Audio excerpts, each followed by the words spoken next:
All right, we're up now, Jimmy. All right. Yes. I was just talking with Forrester about does he have IFB back to the truck? We're in a different situation, a different location today. This is our lobby, and Brown and the crew threw this together quickly because there's this piece of equipment called a switcher. We call it Black Magic, which is I think the actual brand name of the switcher we've used, and it was good for 585 shows. Is that how long she lasted? Yep. Yep. But she didn't make it to 586 today. What was Frank Lucas's heroin? Was it Blue Magic? Remember he got so pissed at Cuba because he was putting a stamp on it. Yeah. So we need another Black Magic. Yeah, well, I think we're in the process of getting that, but it has forced us out in the lobby today. That's right. 585 good shows. Yep. I think we don't throw it away. I think we frame it and we hang it somewhere up here. That thing, put it in the Next Row Museum. That thing made it from show 1 to 585. And the times when we've had to go impromptu somewhere else, it wasn't because of the old Black Magic. Nope. That girl was good to us. It was because of other things, power outages up here and cables being cut. But, relatively speaking, 585 shows. Let's have a celebration of life for Black Magic. We should. A celebration of life. The best ofs coming up. We're in the lobby today. You'll notice the show may not go 3 hours today because we're going to be commercial free as far as commercial breaks. You may see us at some point get up and go to the bathroom because I'm over 50, and that's just what I do. Lance may go to the bathroom. Brownie probably can make it the whole show. I don't know. I got the smallest bladder. I've already had 48 ounces of water this morning. Yeah, it's going to be a problem. I got on it early this morning, not knowing that we were going to be doing this impromptu show. But, we're going to be doing a lot of this over the next couple of weeks. We're going to be living out of suitcases. That's right? true. Yeah, this will be Friday in Atlanta. This will be the next Friday at the floor, Bama. Friday and Saturday in Atlanta. Friday and Saturday at the Bama. Yeah, looking forward to those things coming up. SEC Championship.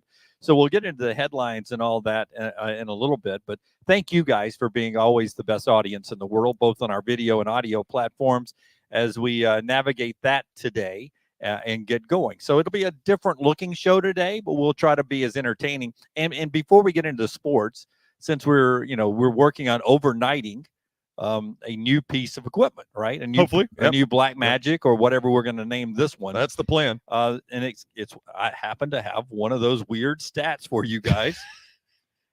the company that ships more things per year than any other company in the United States. I saw this. This is incredible. Okay, I would have said Amazon. Yeah, well, Amazon is the correct answer. Right. Passing for the first time ever, UPS and FedEx. Of UPS and FedEx, who's in the lead? I would say that FedEx is now. I think I'd go UPS. Yeah, UPS actually was last year. UPS shipped 5.3 billion items in the United States alone last year. FedEx only did 3.3 billion. I too thought FedEx. I'll tell you this though. I ran out of so Kelsey, one of our sales girls here, she introduced me to this new melatonin. And I've got problems sleeping. And so this has worked. It gives me a good 2 or 3 start hours at least getting into it.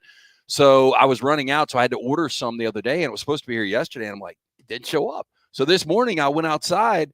And I swear I looked outside at 10 p.m. last night. So I don't know what time they delivered, but it was Amazon. And Amazon's just doing this around my neighborhood nonstop. Amazon. So I'm not surprised. 5.3 billion UPS last year. UPS and FedEx will not reach their last year numbers, according to this. Amazon, for the first time ever, becomes the biggest delivering unit in the United States. 5.9 billion items at this point so far this year. And again, why Jeff Bezos was on the most handsome bald guy list. That's true. Yeah. He bumped me out. I mean, I didn't deliver. He was supposed to end up being the first trillionaire, and then I think it trended backwards a little bit because he got that divorce. But I would assume he's probably pacing that way again. Oh, he's got to be. I mean, like you said, they're constantly in my neighborhood. Heck, they're constantly at my front door. But they're in my neighborhood all the time. Yeah. All the time. So we got a lot to get to. We start, of course. Let's flip the script before we get into football. Let's do basketball from last night. Okay. Basketball from last night. We started the ACC SEC Challenge. I don't know if you guys talked about going into this yesterday on the show or not, but I'm excited about this. We actually didn't bring it up one time. Yeah, the Big 10, the Big 12 SEC Challenge is done.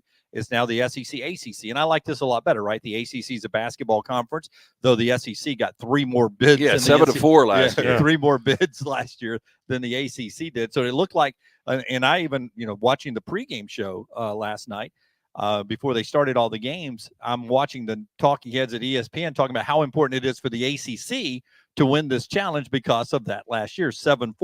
Well, we go last night.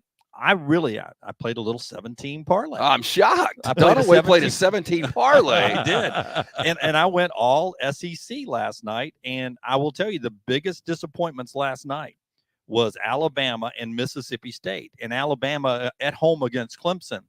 Alabama's supposed to be a better team. You watch that game.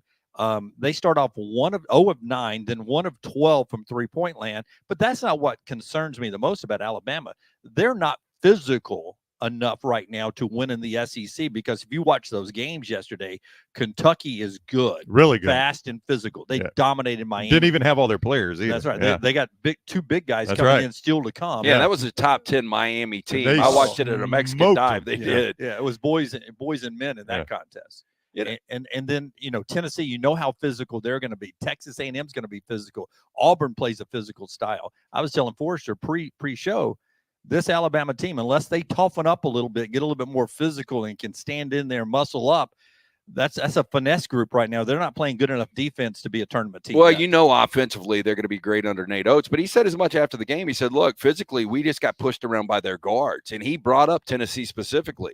Once we get into the SEC, we are not ready to compete for an SEC championship the way we're playing right now. And I think a lot of Alabama fans were concerned coming into not even this game, but even last week on the defensive side.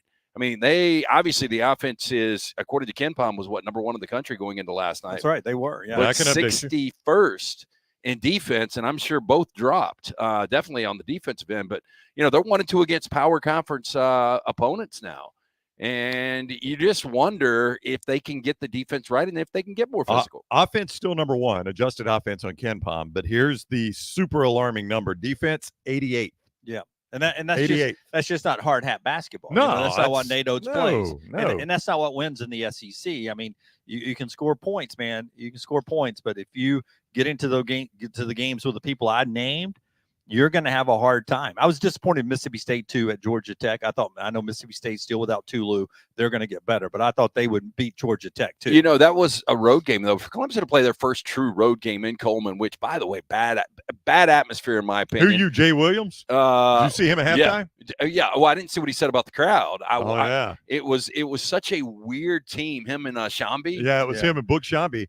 And Book sets him up to talk about the game. Did you see this? It was coming right out of the half. So if you weren't there right out of the half, Book sets him up. Let's talk about the game. Let's talk about the first half. And Jay Williams like, I want to talk about this crowd. This is, and they were just coming off what was an electric atmosphere at Kentucky. Right. So then you go through the first half, and he's like, this crowd's got to. I mean, they talk about this being. I'm paraphrasing here. This being a big time basketball program. This crowd's not big time. It's not even full here. Nobody's into the game. I mean, he flat called the crowd out, Jay Williams did. Nate Oates, that was the first thing Nate Oates said post-game was how he complimented the crowd, thanked them for being there. Jay Williams did. Great. I mean, on the game, and I didn't hear Jay Williams say this. It looked like there were a ton of empty seats. It looked like the crowd wasn't into it. And this is when Alabama was up. I mean, Alabama had a lead with, under 13 minutes to go in the game. That's right. They led, what was it? They were up 7, I think. It was 55, I think, 53-46. Yeah. Approaching the 12-minute timeout and the 16-2 run from Clemson. That always gets you beat every time, just about. Yep. So you had those games last night where Kentucky, South Carolina, Missouri, and Ole Miss all won for the SEC. The ACC had Georgia Tech, Clemson, and Syracuse all win. So 4-3 SEC. 7 more games tonight. That includes Bruce Pearl's Auburn Tigers at home against Virginia Tech. -10, Auburn the favorite in that contest.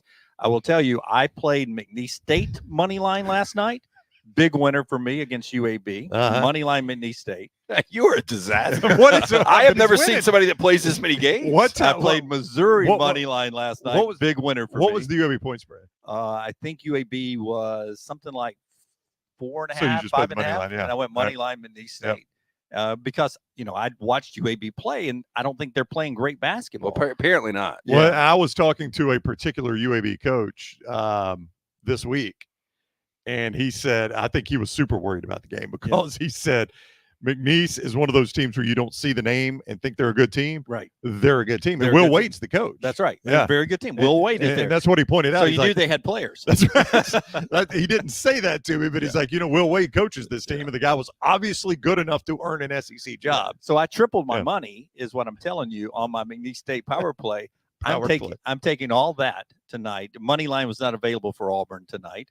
at -10. I put it all on Auburn -10 at home tonight, Neville Arena against Virginia All Tech. of it. You're all in. You shoved all your chips. All the money I won Okay, last all right. night. So you're on the doubling money your line in winnings, the yeah. state. I'm putting it all right in on Auburn tonight That's -10. what bookmakers love. No, look, -10 tonight. That's an easy play for Auburn against The Virginia thing Tech. you worry about with Auburn is 7-day layoff. They hadn't played in a while. Virginia Tech played over the weekend. Now they got beat by 34 their last time out against Florida Atlantic. And when you look at Ken Palm, Auburn 16th overall, Virginia Tech 66. So not a really good Virginia Tech squad.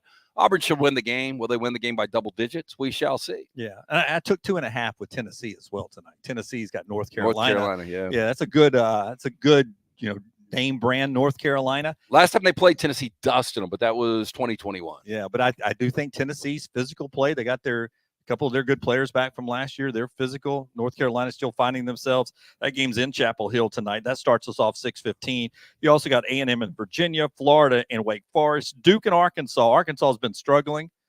I like Arkansas tonight, though. But Duke and Arkansas in Fayetteville tonight.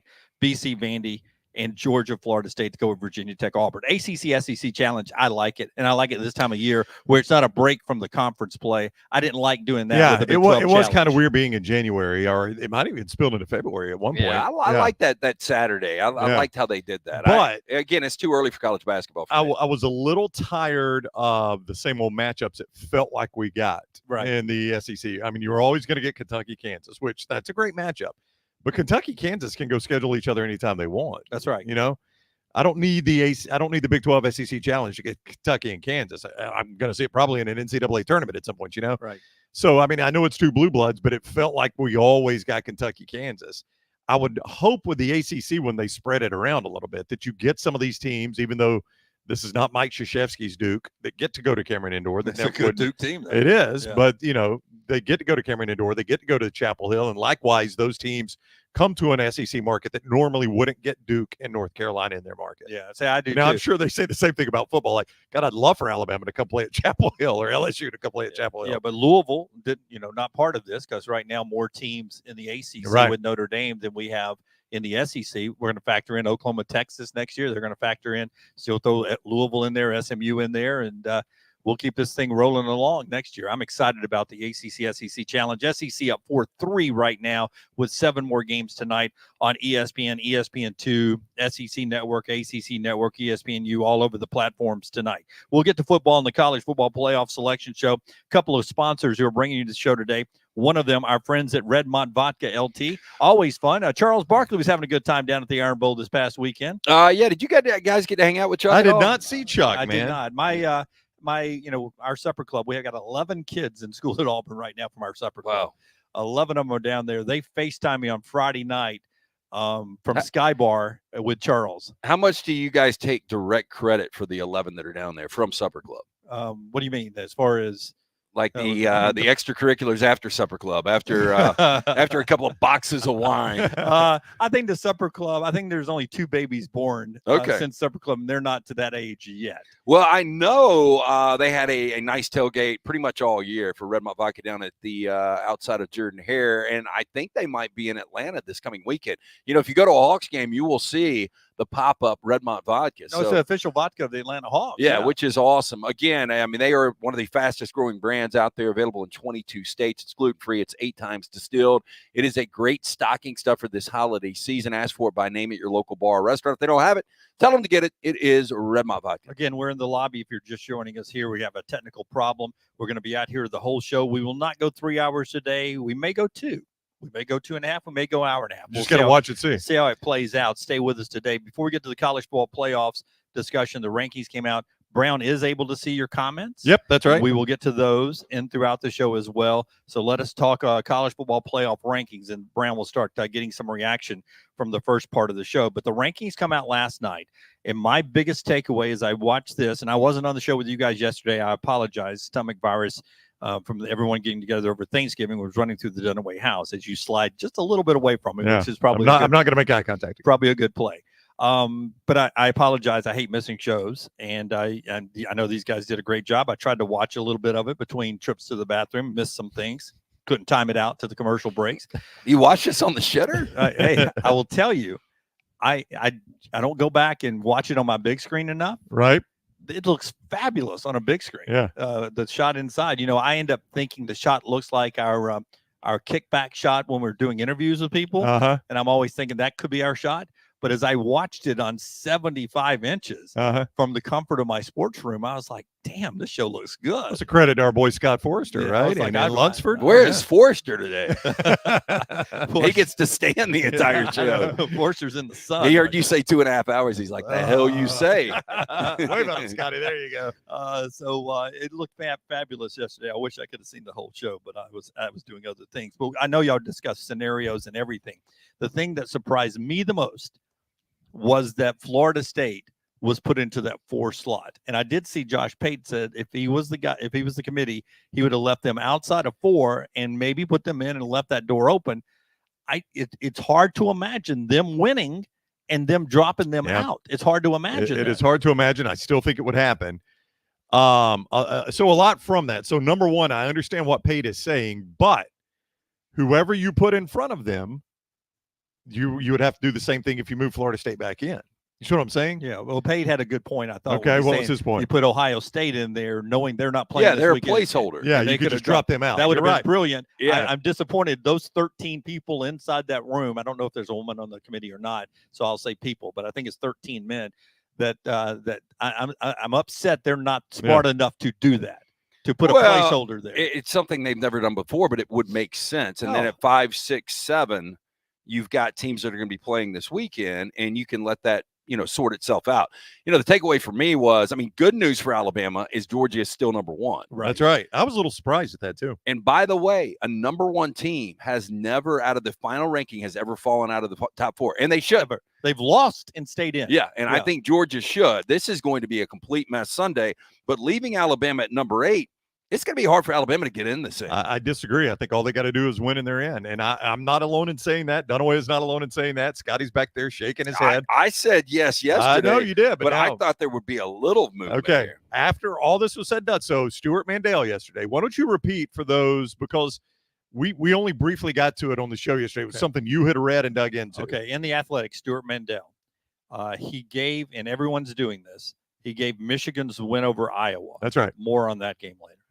But he gave Michigan over Iowa. So 3 spots available. Right. So he locks in Michigan, and then he plays out all the other possible win-loss scenarios, which is 16 of them, of the contenders, the top 8 contender, or the championship games this weekend. 16 scenarios. Georgia, of course, would win 8 of those. Alabama would win in 8 of those. And then all the other possibilities, wins and losses with that. Obviously, Georgia's in easily with all 8 wins. Of the other 8 that Alabama wins the game, they were in every scenario, according to Stuart Mandel. He does that with the knowledge of what the playoff committee uses as criteria. And he said, any scenario you play out, Alabama, if they beat Georgia, is in. And I read that and I sent that out, and you can go see it on social media. You've got to be a member of the Athletic to see the breakdown, but it's very cheap and it's worth it, in my opinion. But I'm like you. There's never been a team 7th or 8th to jump all the way up. I don't know if there's enough movement. Well, and still to this day, Brown, I feel like Alabama's bracketed with Texas. That for Alabama to go, Texas would have to go. Well, the best wins right now in college football are Texas at Alabama, Michigan over Ohio State, and then I would put Washington over Oregon. Right. But the best win will ultimately be Alabama over Georgia. Correct. If they're able to win that game in Mercedes. But here's the way this thing works to me. Alabama's sitting at 8. Some things are going to take care of themselves. Washington or Oregon will be behind them. Correct. We know that. Yep. Ohio State is going to be behind them. Correct. But this is all if Alabama wins. Yes. So Georgia will be behind them. Yes. Yeah. Yes. But Michigan, Washington, Oregon winner, Texas, and Florida State are still Florida State to be 4 spots in front of Alabama. I know what you're saying. Yeah. And Alabama would beat Florida State by 2 touchdowns right now. Which is why they'll do this. They went out of their way last night, out of their way afterwards when asked about it, is it more deserving or best? They're like, more deserving is not language we use. It's the 4 best teams. It's hypocritical, though, everything they say. Yeah. Why is it hypocritical? I mean, I'm not arguing with you. I'm just saying if they're saying up front, it is not the 4 most deserving, we don't even have that language. That's not language we speak. And I appreciate that. But then they should be genuine with their release last night, which would have been their first time to judge Florida State without Jordan Travis. Right. And they should have been genuine with that and said, okay, without Jordan Travis, Florida State is the 8th best team. They're not Liberty unbeaten at number 25 or 24. They're 8th. But I think the problem is you guys are still looking at the ingredients, wanting them to show you the baked cake. This is only the ingredients. The baked cake, the only one that matters is the last one. A good pull of Nick Sabin quotes in July. You're welcome, SEC Jim. Media Days. Yeah, but that's the only one that matters. If they got Florida State 4 today, it does not matter until the final one. That's why why give us this fluff then? Because you're saying our argument is Alabama would be in front of Ohio State if what? If they win. If they beat Georgia. Well, they haven't beaten Georgia yet. So why would you have them in front of Florida State right now? No, but because we were judging Florida State on the team they are now, that's ultimately what we're going to do. What do you do if Florida State wins this game by 14 over Louisville? You've got a more difficult decision. Yeah. You've got a more difficult decision. Yeah, but I think you've put yourself in a bad situation if the committee. If I'm Book Oregon, I'm like, hey, look, I know Florida State's undefeated, but Alabama's a better team. We all watch football. I think that's what they'll say. But they should have said that last night. They should have said it last night. They could have easily said it. They should have said, listen, we'll give Florida State. They're still in it. Right. They've got a chance to impress the committee against Louisville, a ranked team that not as ranked, but they like Alabama, like Texas. They've got to impress. But why do you care if they say it with this team? Why do you care if they say it last night or next Sunday? Because what does that matter? Because last week I gave them a pass by what you're saying is we can't look into the future. We can't judge them without Jordan Travis until they play a game. They play one game. They play the game now. That's so right. Now without Jordan Travis, we watched them play that game against Florida. We'll get to watch them play another game. And we're playing it out. Yeah. And now they watched that game and they're telling me they're still the 4th best team in the country. Maybe they watched that game and like, okay, we got that wrong. When they played a better team. He struggled a little bit. If they lose, it doesn't matter. But if they win and he struggles a little bit, and they're like, and Alabama beats Georgia, then they've got the data. I agree with you. They've got the data. I agree with that. Alabama apparently not gets in. I agree with that. Alabama gets in if they beat Georgia, which I think is still a big if. Oh, it's a huge if. Right. I'm not sure. Yes. All this wasted time of discussing can Alabama beat Georgia is a different discussion. But then you explain to the Florida State fans, okay, you judged us without Jordan Travis for a game, and we're still the 4th best team. Now we're going to go beat Louisville, a ranked team, not a road non-ranked team. We beat a ranked team in your rankings. We beat them, and now you're going to drop us? Yeah. That makes no sense. Well, here's what I disagree with you. Okay. They're not going to put the 4 best teams in here. Well, they may not. So they're going to go by who deserves to get in. Now, but let me ask you, base that on what?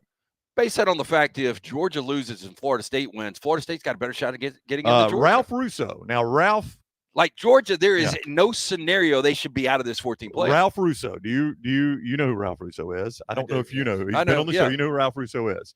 College football writer for the Associated Press. He lives right here in Birmingham, right? Big SEC guy. He lives in Birmingham? No, he lives in New York City. Oh, okay. He is not a big SEC guy. This is not some SEC bias. I see what you did there. Yeah, I set him right up. Ralph Russo, after everything came out, there is no need to fathom the SEC champion beating Georgia and not getting in. It's not happening. Yeah. Bama wins, and it's getting in. In fact, according to Ralph Russo, his opinion, obviously, if Bama wins, it only increases the chances of 2 SEC teams. I think a lot of people are looking at it and saying what you're saying. Well, they should. I mean, let me ask you this. That would be awesome. Okay, so if Alabama wins this game, and look, I don't think anybody's going to be shocked if Alabama wins this game. I think it's going to be a hell of a game, at least right now. We'll see. But if Georgia plays Oregon, who wins that game? I think Georgia beats anybody, including Alabama, unless Alabama beats them Saturday, and I'm wrong. Yeah, so I just think with a Georgia loss, I think Michigan's locked in. I think Alabama would be locked in. Georgia's locked in, and then whoever you want. I don't really care. And to that point, I'm a little pissed off that we could not fast forward this 12-team play. Oh, I agree completely with you. I'd love to have it. You could have, though. Yeah. That's it. Yeah. LT, we showed that we could rework an entire schedule in weeks, basically, back before the pandemic, right? We reworked a whole 10-game schedule on the fly and did the playoffs and all that and reduced crowds and all of that during a pandemic, right? So when we passed this 12-game thing, we had it ready to go way before the season started. You can't tell me we didn't change any TV partners or anything. It's still ESPN, ABC. You're telling me we couldn't have gone ahead and played this season with the 12-team format? And do you think, and would anybody have been care? Amazing. Yeah. Like if you ask Kirby Smart, he's not going to care. He wouldn't care. No. He would be thankful at this point. His team would be locked in. Yeah. Locked in. Yep. Yeah, I don't think anybody would have a problem with this. Look, if we can change the way we do upset alert in the middle of the season, the scoring. Did y'all put up the scoreboard No. yesterday? Did we I did end up not. winning? I don't know. I gave the total to little T. Because I know with South Alabama, it's a blowout. It's a bloodbath. Yeah. No disrespect to the Brown Bandit, but Yeah. I think with Kentucky this past week, I think it's tight. Would somebody tell little T to step in here? Yeah. But I'm just When saying, she if gets we an can make that opportunity. adjustment on the fly deep into middle of October, I think it Yeah. was. I think the committee could do it. Yeah, committee can get involved in this, and hey, let's just go on. Let's just do 8 this year. We don't need 12. Yeah. What do you got? Mike Johnson is up. Mike We're ready to Johnson. talk to Mike. Ready Yes. to go. Okay, we'll talk about upset alert and the rest of the things. So let's go to Mike Johnson, a guy who I did a little work with him back in the day at CBS 42 on pregame show, and just no offense, he was really talented offensive lineman. I think he's a better broadcaster than he was an offensive lineman. What's up, guys? Happy to be here with you, man. Hopefully you guys can hear me. I don't know what's going on in my system right now, but happy to be here. Yeah, It's a little really low. Hang on, faint. I'm gonna make an adjustment. So But anytime Dunaway starts something with no offense, it is a jab in one way or another. While we're getting your audio corrected, LT tells us about Hemp Hill Services. Yeah, right now, $69 fall tune-up from our friends at Hemp Hill. Just call Adam, Chad, Andrew. The guys there, they're a locally owned and operated train dealer. They can service all makes and models. Call 205-229-2090 for all of your plumbing, cooling, and heating needs. Hard to stop a train. For more information, hemphillservices.com. Mike, you know what I'm saying. You were outstanding in Alabama and with the Falcons. That's just how good of a broadcaster you are. I was blown away, man. You should be like Greg Olson. You should be the guy on an NFL Sunday. You're that good of a broadcaster is what I'm saying. Listen, man, you guys know better than anybody. It's a crazy business, man. And I've done a little bit of everything as far as sports media goes, but I knew when I got done playing, I knew exactly what I wanted to do. I wanted to talk about football. Listen, I took a few years off from it, but I'm happy to be back in it, man, because chopping it up and talking about games like this weekend are my favorite thing to do. What do you, speaking of that, man, we're talking about this scenario. I just don't see a world that we can live in if we're playing with the 4 best teams that Georgia can go from winning 29 consecutive games. If Alabama is to upset them this weekend and Georgia be out of the college football playoff. First of all, do you agree with that? And second, how do you see this game playing out?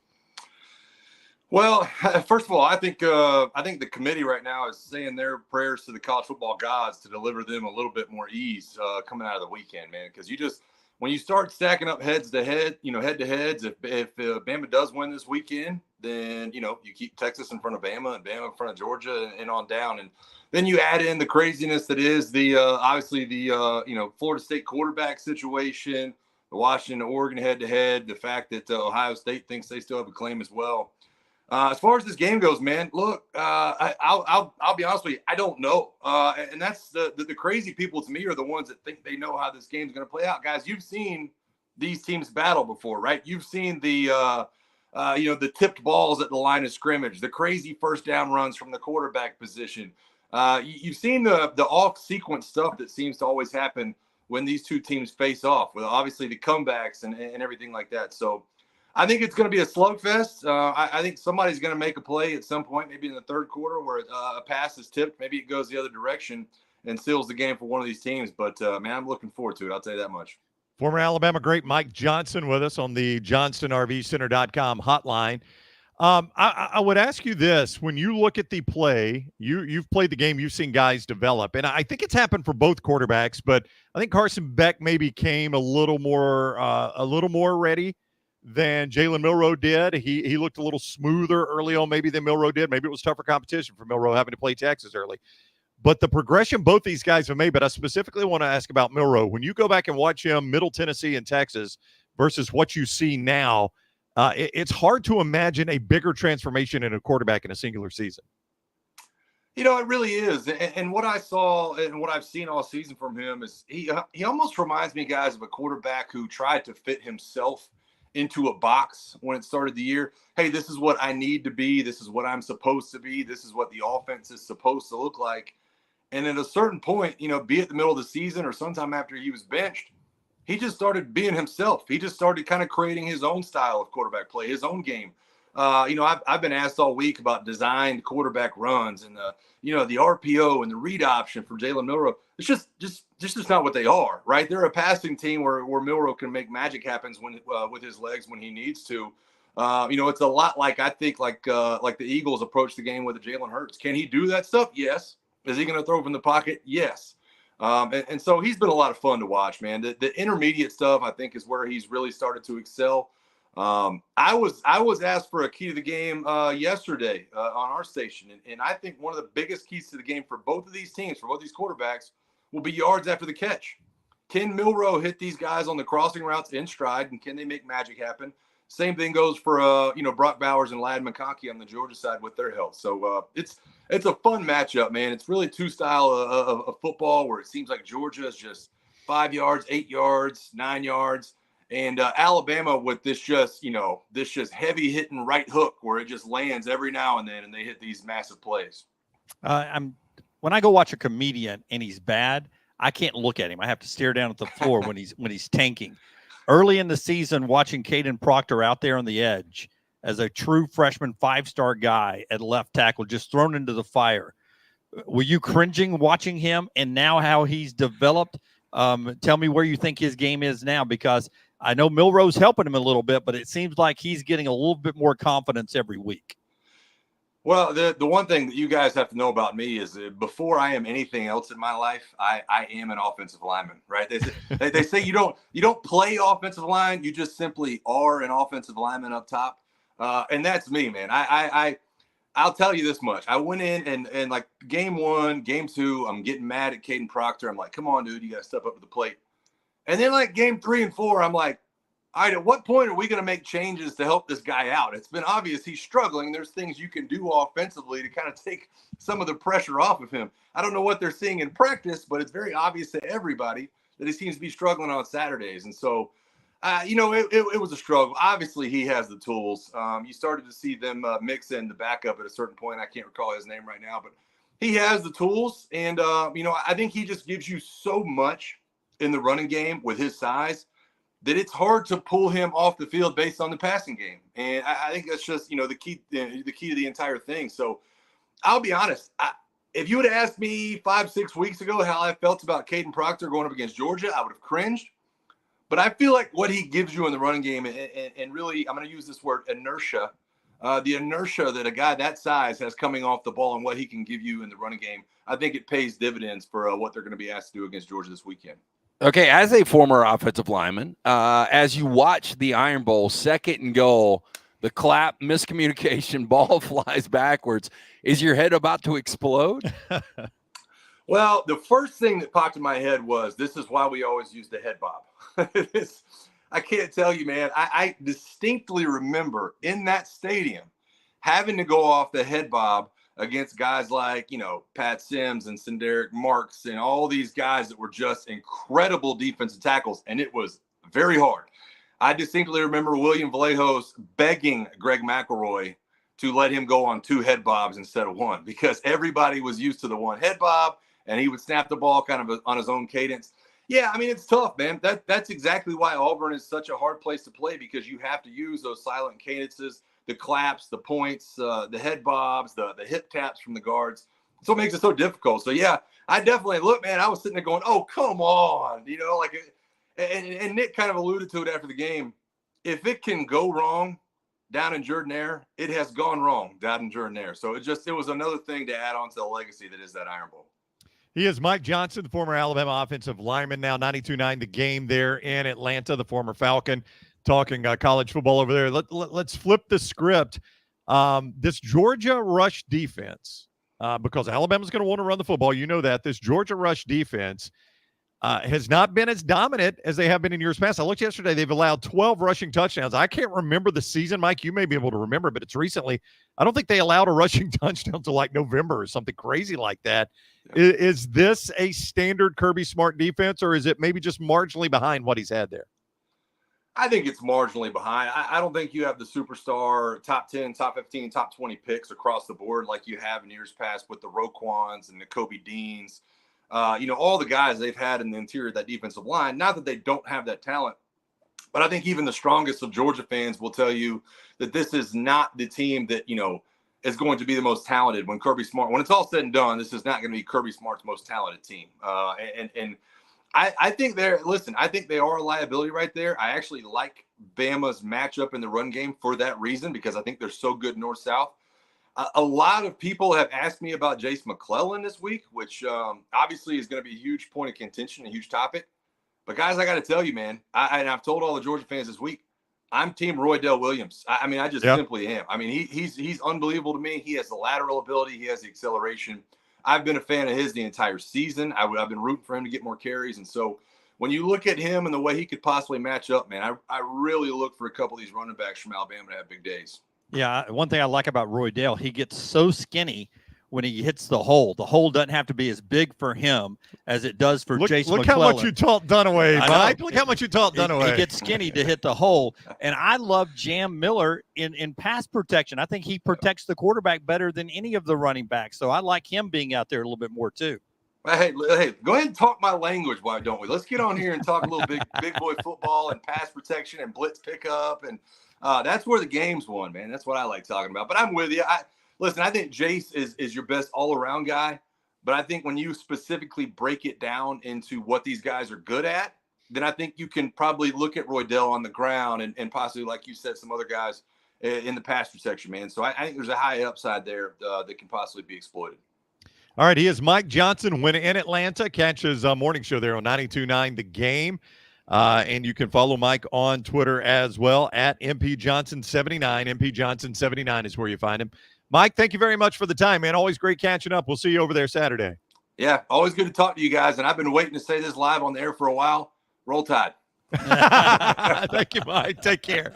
Yeah, obviously Mike cannot do that in Atlanta. He can't, but he doesn't realize that we're all over the place. Atlanta's one of our big markets, and Taylor usually takes the most exclamation point of an interview and sends it out to everybody, and it goes viral. But he's a Bama guy. They got to know. They got to know in this game. He gave some blood for the Falcons. They got to love it for that, right? That's right. I bet he is getting worn out with Georgia football. Oh, I would imagine.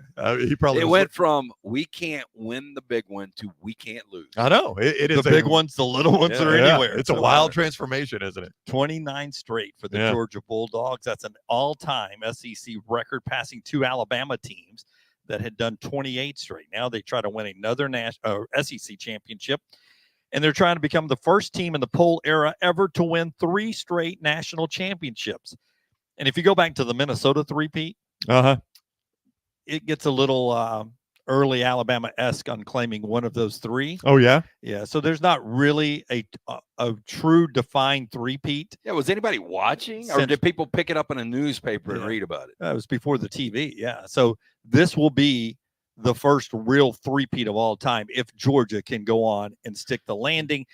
Their biggest roadblock to a perfect season, and maybe even to that three-peat, is Alabama this weekend. We've got our friends in Atlanta who's going to host us this weekend. We'll be over there Friday and Saturday with coverage. We look forward to being back at the SEC championship game. The show being brought to you by a couple of great sponsors, including our buddy Dr. B, who's got LT's hair looking fantastic. Yeah, T3hair.net. That is the website you need to check out. Again, when we started this venture, I started to thin out a little bit. I asked around. Dr. Beckenstein is the name everyone mentioned for more than 20 years. Women and men have turned to Dr. B for a variety of different procedures. Again, for more information, T3hair.net. My hair is more than doubled in thickness. I do 3 non-invasive treatments on the couch, 30 minutes each per week. That's it. Again, T3hair.net. Make sure you tell them the next round sentence. Did you know Bernie Bierman is the coach that won those national championships? It's weird. Did you know before? Talking about Minnesota? Minnesota, yeah. Before he left, before he was at Minnesota, he was at Mississippi A&M is what it was back then. So he's an old Mississippi State coach. Mississippi State, yeah. Isn't that interesting? So maybe the most successful Mississippi State coach of all time. Could be. I mean, not many guys leave there and go on to win championships at other places. Dan Mullen tried it, did not succeed, but Bernie Bierman was Dan Mullen before Dan Mullen was born, and ended up winning the national championships there at Minnesota. Well, we will be in Atlanta this weekend. We'll be at the floor Bama next week for our second trip down for the Army-Navy game with great military veterans and current people serving in the Army and the Navy for the Army-Navy game. It was on this day 133 years ago we played the Army-Navy game for the first time. Where was it? Do you know? I don't know. Did they ever play that on campus? Are you aware? Or has it always been neutral I site? don't know. I Bet they probably did. Yeah, I bet the neutral site thing wasn't born until much later. Navy, by the way, won the first one 24-0. They still hold the slight edge over Army. Do you know where they're playing it this year? Is it Baltimore? I think it is Baltimore Usually guess Baltimore or Philadelphia or New York. First time ever, Foxborough. Oh, so they're playing at Gillette. Yep.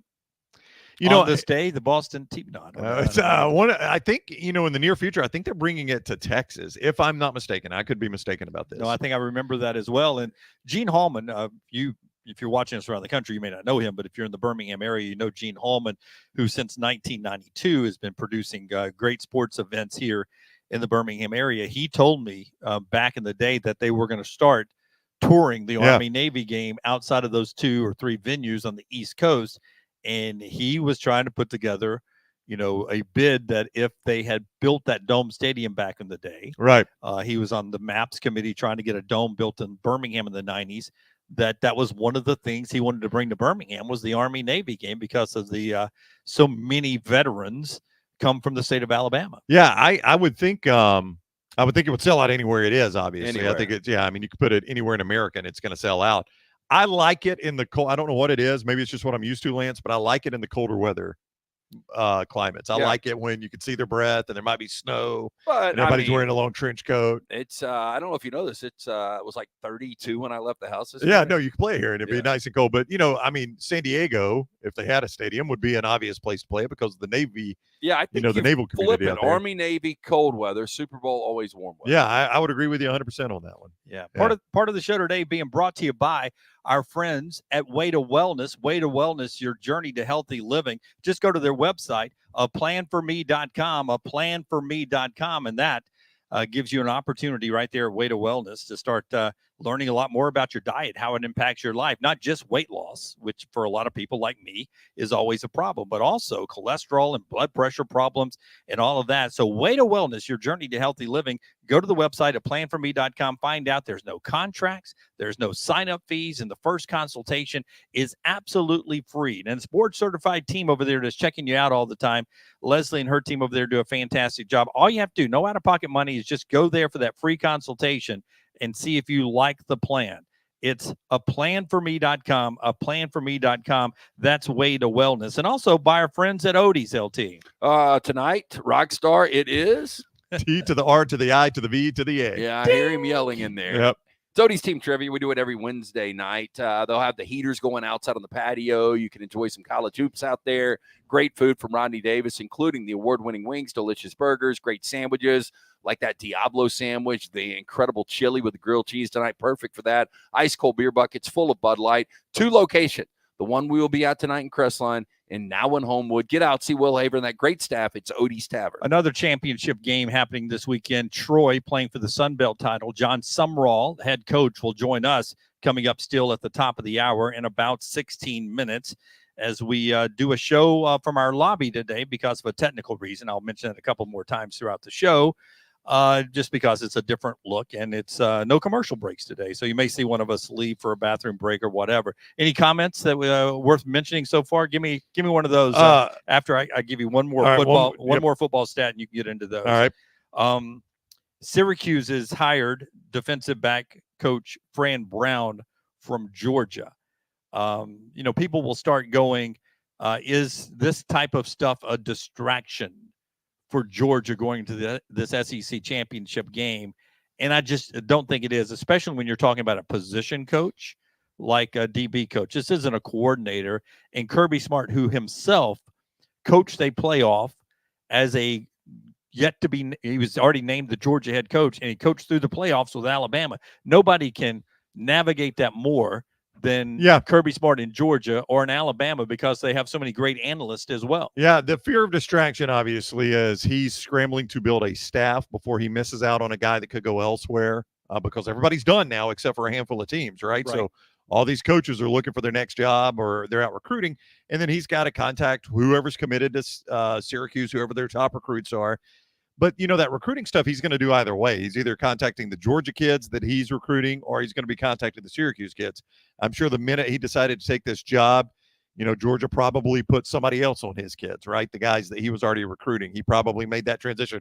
He knows he ain't stealing anybody from a Georgia signing class to go with him to Syracuse. That's right. So there's not going to be any of that, let me call and convince him. So he was going to be contacting recruits either way. I don't see this as that big of a distraction. For a coordinator, I might be slightly more worried. Yeah. The only coordinator I remember, in the SEC for a playoff contender that failed to manage it well was Lane Kiffin. Yeah, and he was told go ahead to Florida Atlantic. We'll let Sark call plays. Dan Lanning had no problem with it, right? Nope. Dan Lanning didn't. Kirby didn't. Yeah, and this kid has got Northeastern ties. One of the reasons Syracuse took a look at him. I guess it's a job if you're a defensive backs coach you got to take. I mean, it's a Power 5 job, but boy, it's a tough job. It's a graveyard right now, isn't it? Seems like it. It is, but I mean, the ACC, unlike a lot of leagues, the Big Ten's getting tougher. Yeah. The SEC is getting tougher with the expansion. SMU to the ACC. I think SMU will do well in the ACC, but I don't think necessarily that league got any tougher during this realignment. It got bigger. It didn't get tougher. That's right. Yeah. So here comes Syracuse. If you can find a recruiting, vein to get some Southern players up there to Syracuse, I think there's a lot of movement upward in the ACC for you there, as opposed to if you take a bottom end Big Ten or SEC job. It's so much harder to move up from your place, your zip code. I think if I'm him, I go in there, hope and pray I can land a couple of good recruits and hit a home run out of the transfer portal, win enough games in 2 years that I get a bigger job. I mean, that's my goal if I'm him. I think Dino Babers won 10 games twice. And he was mentioned for a lot of big jobs. He just never got one, and then it ran out for him. Yeah, I don't know. I don't think you can be Paul Pasqualoni. You cannot be consistent up there anymore. Not anymore. The best job Dino Babers was in the mix for, I think, was UCLA, finalist for the UCLA job. Was he? And I don't know why they ended up going Chip Kelly. Well, they may regret that, but I don't know that Dino Babers is going to be any good. Yeah.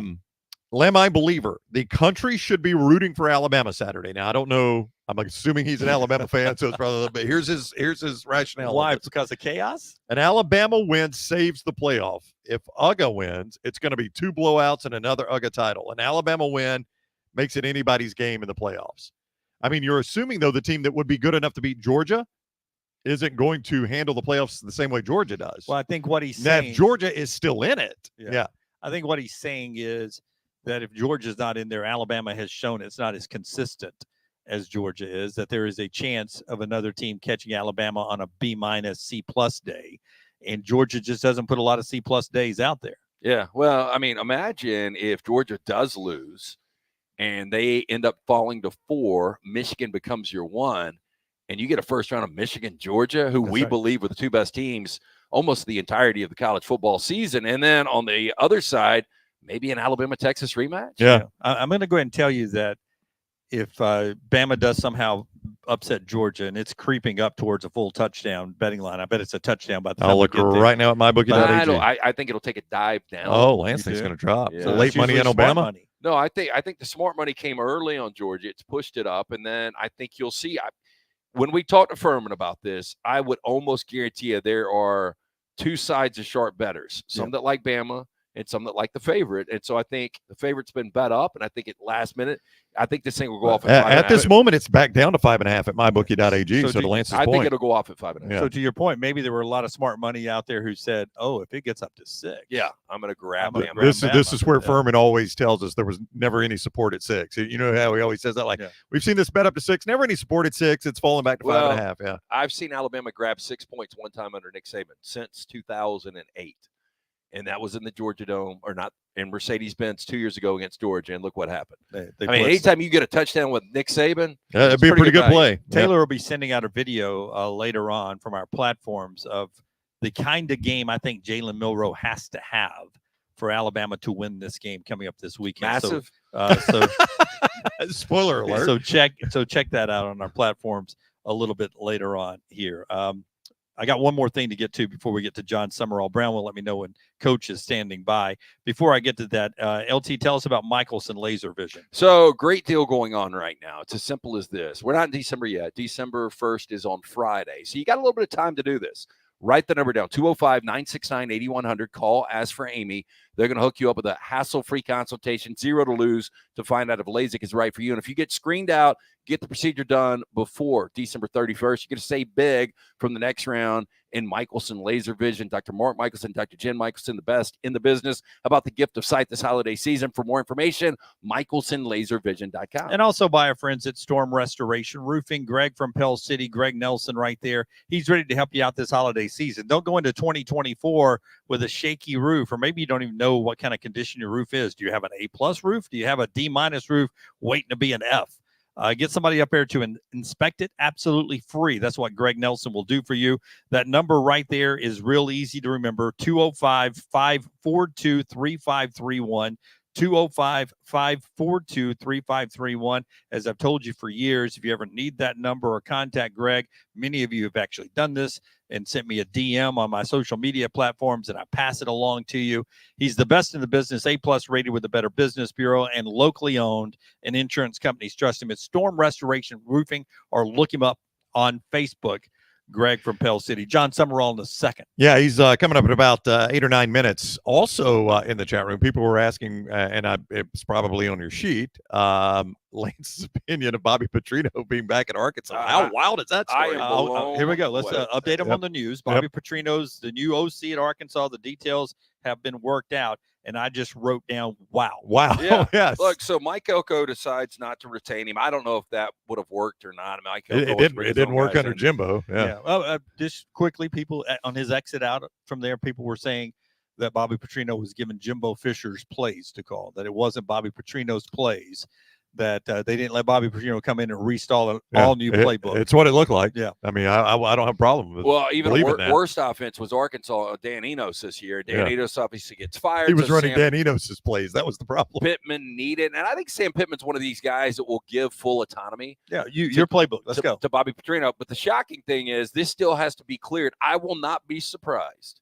Now, things have loosened up a little bit, and it's been a long time. It's been a decade, but I will not be surprised if there is an outrage over Petrino coming back, if the president does a 180 and doesn't sign off on it. 12 years ago now. It's been 12 years, which is hard to imagine. But 2008 to 2011, when he was there, for those that may not have been alive back then, who watch our show. You should be at school if that's the case. Or paying attention. Yeah. He had hired a 25-year-old to work in the football department and had a motorcycle accident with her riding shotgun. Well, that was the word. I mean, we know they had a consensual well, the problem was that came out, whether she was on the cycle or not, that came out after the cycle wreck, and he lied about it. Right. Was the problem. Not only lied about that, but also lied about some money he had given her to buy a car, I believe it was. So it was hashtag sugar daddy. Yeah, it was not as much the crime as it was the cover-up that forced Jeff Long to fire him. But I remember we had a guy we worked with at Cumulus, and and rightfully so, he spoke out in the lawsuit against a Cumulus employee.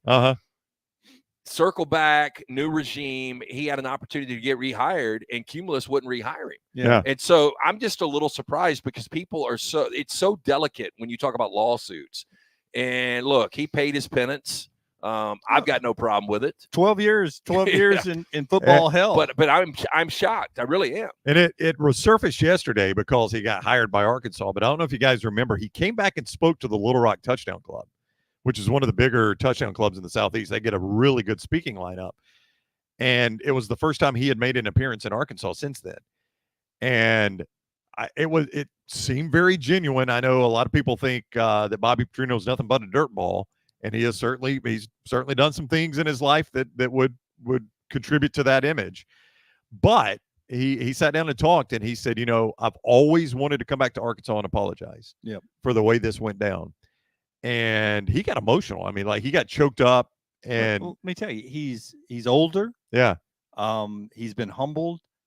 We follow each other on social media. You and Bobby do? Yeah. You and Bobby P? And you've never got him on the show? I've never gotten him on the show. He is a guy that I bet he is a fun follow. Spends a lot of pictures of him and his grandkids. Yeah. And I think the grandkids have changed. Well, they will do that. I think we saw that with Nick Sabin a little bit. Yeah. But I mean, it seemed like a very genuine apology. And he said, I regret the way it ended. And I regret that I never got to publicly apologize to Arkansas fans. And this was back in 2019. I mean, this was before he was up for this job. He probably at the time thought he would never be back coaching in Arkansas again. And he had taken Arkansas to this wonderful place in college football. It was up in the top 10. Highest they've been since Frank Broyles. Yeah, and he's the reason why they've been in hell the last 12 years. So what better punishment? I mean, seriously, what better punishment or whatever the word I'm looking for, where you have to pay your debt off, than to come back and dig us out of a hole as the offensive coordinator. I think it's a great way to pay back his sins of the past and go back there, make a few dollars, but also help dig them out of the hole that ultimately you put them in. Well, I think it could be a redemption story on both ends. That's now, right. This thing could go the other way, because now we know Sam Pittman going into this season Hot seat is going to be on the hottest of hot seats, and a lot of this is going to rely on how good this offense is under Bobby Petrino. A question we ask all the time. KJ Jefferson was not good in Dan Enos's system this year. Rocket Sanders was banged up. KJ was banged up a little bit. Does he have another year of eligibility left? I think KJ's got more eligibility. It does get confusing because of the COVID year. I will look right now. Are you asking? I'm asking just because it would be nice, I'm sure, for Bobby Petrino to come back and have an experienced quarterback. I've got him. It's not his type of quarterback. Oh, I don't know. I've got him playing 5 years, but I think he can play. I think he can play 6. Okay. Yeah, I think he can. I mean, ridiculous. Well, it's not ridiculous. They really deserve that for having played through. Anyway, I if he can play, I would stay and play for Petrino, wouldn't you? Because I thought you were about to ask about transfer. No. I would stay. Yeah, I would stay as well. All right. Later in the show, after John Sumrall, we'll talk about Colorado recruiting. You didn't get into that yesterday, did you? I did. We did not mention Colorado one time in the show. They're telling me KJ just announced he's hitting the portal right as Lance asked that, so I apologize for that. Yeah. KJ Jefferson's in the portal. Oh, here it is. No, it is. Breaking news on 3 Sports. Weird you would bring this up, Lance. Arkansas quarterback KJ Jefferson plans to enter the NCAA transfer portal, according to Chris Hummer. Okay, well, this could be a situation where Bobby Petrino's already got his quarterback. Could be. Verbal deal possibly, and comes out. Hey, KJ's a good get. Oh, if I could get KJ, there are a lot of schools that could upgrade a quarterback. You think Hugh Freeze would like to get Hugh Freeze would take KJ Jefferson in a heartbeat. Scott's the biggest Auburn fan on the staff. He is you would shaking take his KJ head. Jefferson? Oh, my apologies. My apologies, Little T. Don't run in here and kill me. Scott is the second biggest Auburn fan on the staff behind Little T. Okay, in Sorry, the portal Scott. right now, both Vandy quarterbacks, the entire Michigan State quarterback room yesterday went into the portal. Okay. Yeah. So they don't want to play for Jonathan Smith? No. Jonathan Smith doesn't want them playing for him. I don't know if he's bringing his Louis, but he's bringing his Carhartt. So KJ Jefferson is there. Max Johnson is in the portal from Texas A&M. Tyler Van Dyke's in the portal from Miami, and then Kansas State's Will Howard is in the portal. I thought that was an interesting addition to the portal. He played a lot of good football for Kansas State. Now he's a specific styled quarterback. I don't know. He would work with Hugh Freeze. Yeah, I was going to say I don't know if he'd be every system, but a quarterback. He does he have a little Chad Kelly in him? You think? Or more Bo Wallace in him? More Bo Wallace, probably. Yeah. I'll tell you, Tyler Van Dyke, I think would work good for Bobby Petrino. Really? He had such a bad year. After that, but I've seen good Tyler Van Dyke. But he peaked at that A&M game, and it was all downhill from there. Is Coach Sumrall with us at the top of the hour? Yeah, he'll be with us momentarily. Okay. Lunsford's going to let me know. I will tell you that as we wait on him, we approach the top of the hour. 1 hour in, our friends at Hemp Hill Services bringing you part of the show, LT. One more time for our friends at Hemp Hill. They also bring you LancesLock.com. $69 fall tune-up. That's what it is right now when you call Adam, Chad, Andrew, the guys at Hemp Hill Services. Hard to stop a train. Trusted name Birmingham has trusted since 1954 for all of your plumbing, heating, and cooling needs. It's Hemp Hill Services, 205-229-2090 or hemphillservices.com. All right. Unless Lunsford tells me differently, I am told they are ready to go there in Troy. We apologize to Coach Sumrall. We had a switcher crap out in championship weekend here, Coach, so we're having to do a different type of broadcast. So we appreciate you working with us today. Hope you're doing well. I'm doing good. Appreciate y'all having me. Yeah, it's always fun to talk to you. I want to tell you congratulations on back-to-back conference championship games. I know you would prefer me to wait to congratulate you after winning back-to-back, but this is a heck of an accomplishment just to do it 2 years in a row.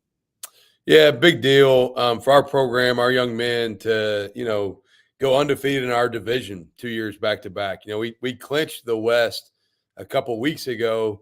I made a big deal with them. Clinching is one thing, conquering it's another, and I wanted to win every game on our side, and our guys have been very resilient. I think probably the most unique thing about both years is we started 1-2 last year and found our way where we are now. We found out, started 1-2 this year, and we're back, have an opportunity to play for it again, which is very special, and it shows really the resiliency of the bunch we've got.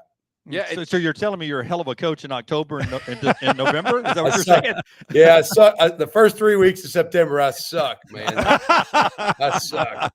Hey, But, so they always say though the games you remember are played in November. That's and right. Early December matters too, and so I'll take being good in November and December a hell of a lot faster than early September. I know you guys have got your hands full with Appalachian State. We talked to you about that game last year and how that game ended, but the last time you guys lost this year was against James Madison, and they filed a petition. They tried to be eligible not only to play for the conference championship, but to be eligible maybe for a New Year's Six. Since then, they've lost, but that was the last time you guys lost a tight game, 16-14. Was there something where you guys were kind of pulling for that petition to get pushed through?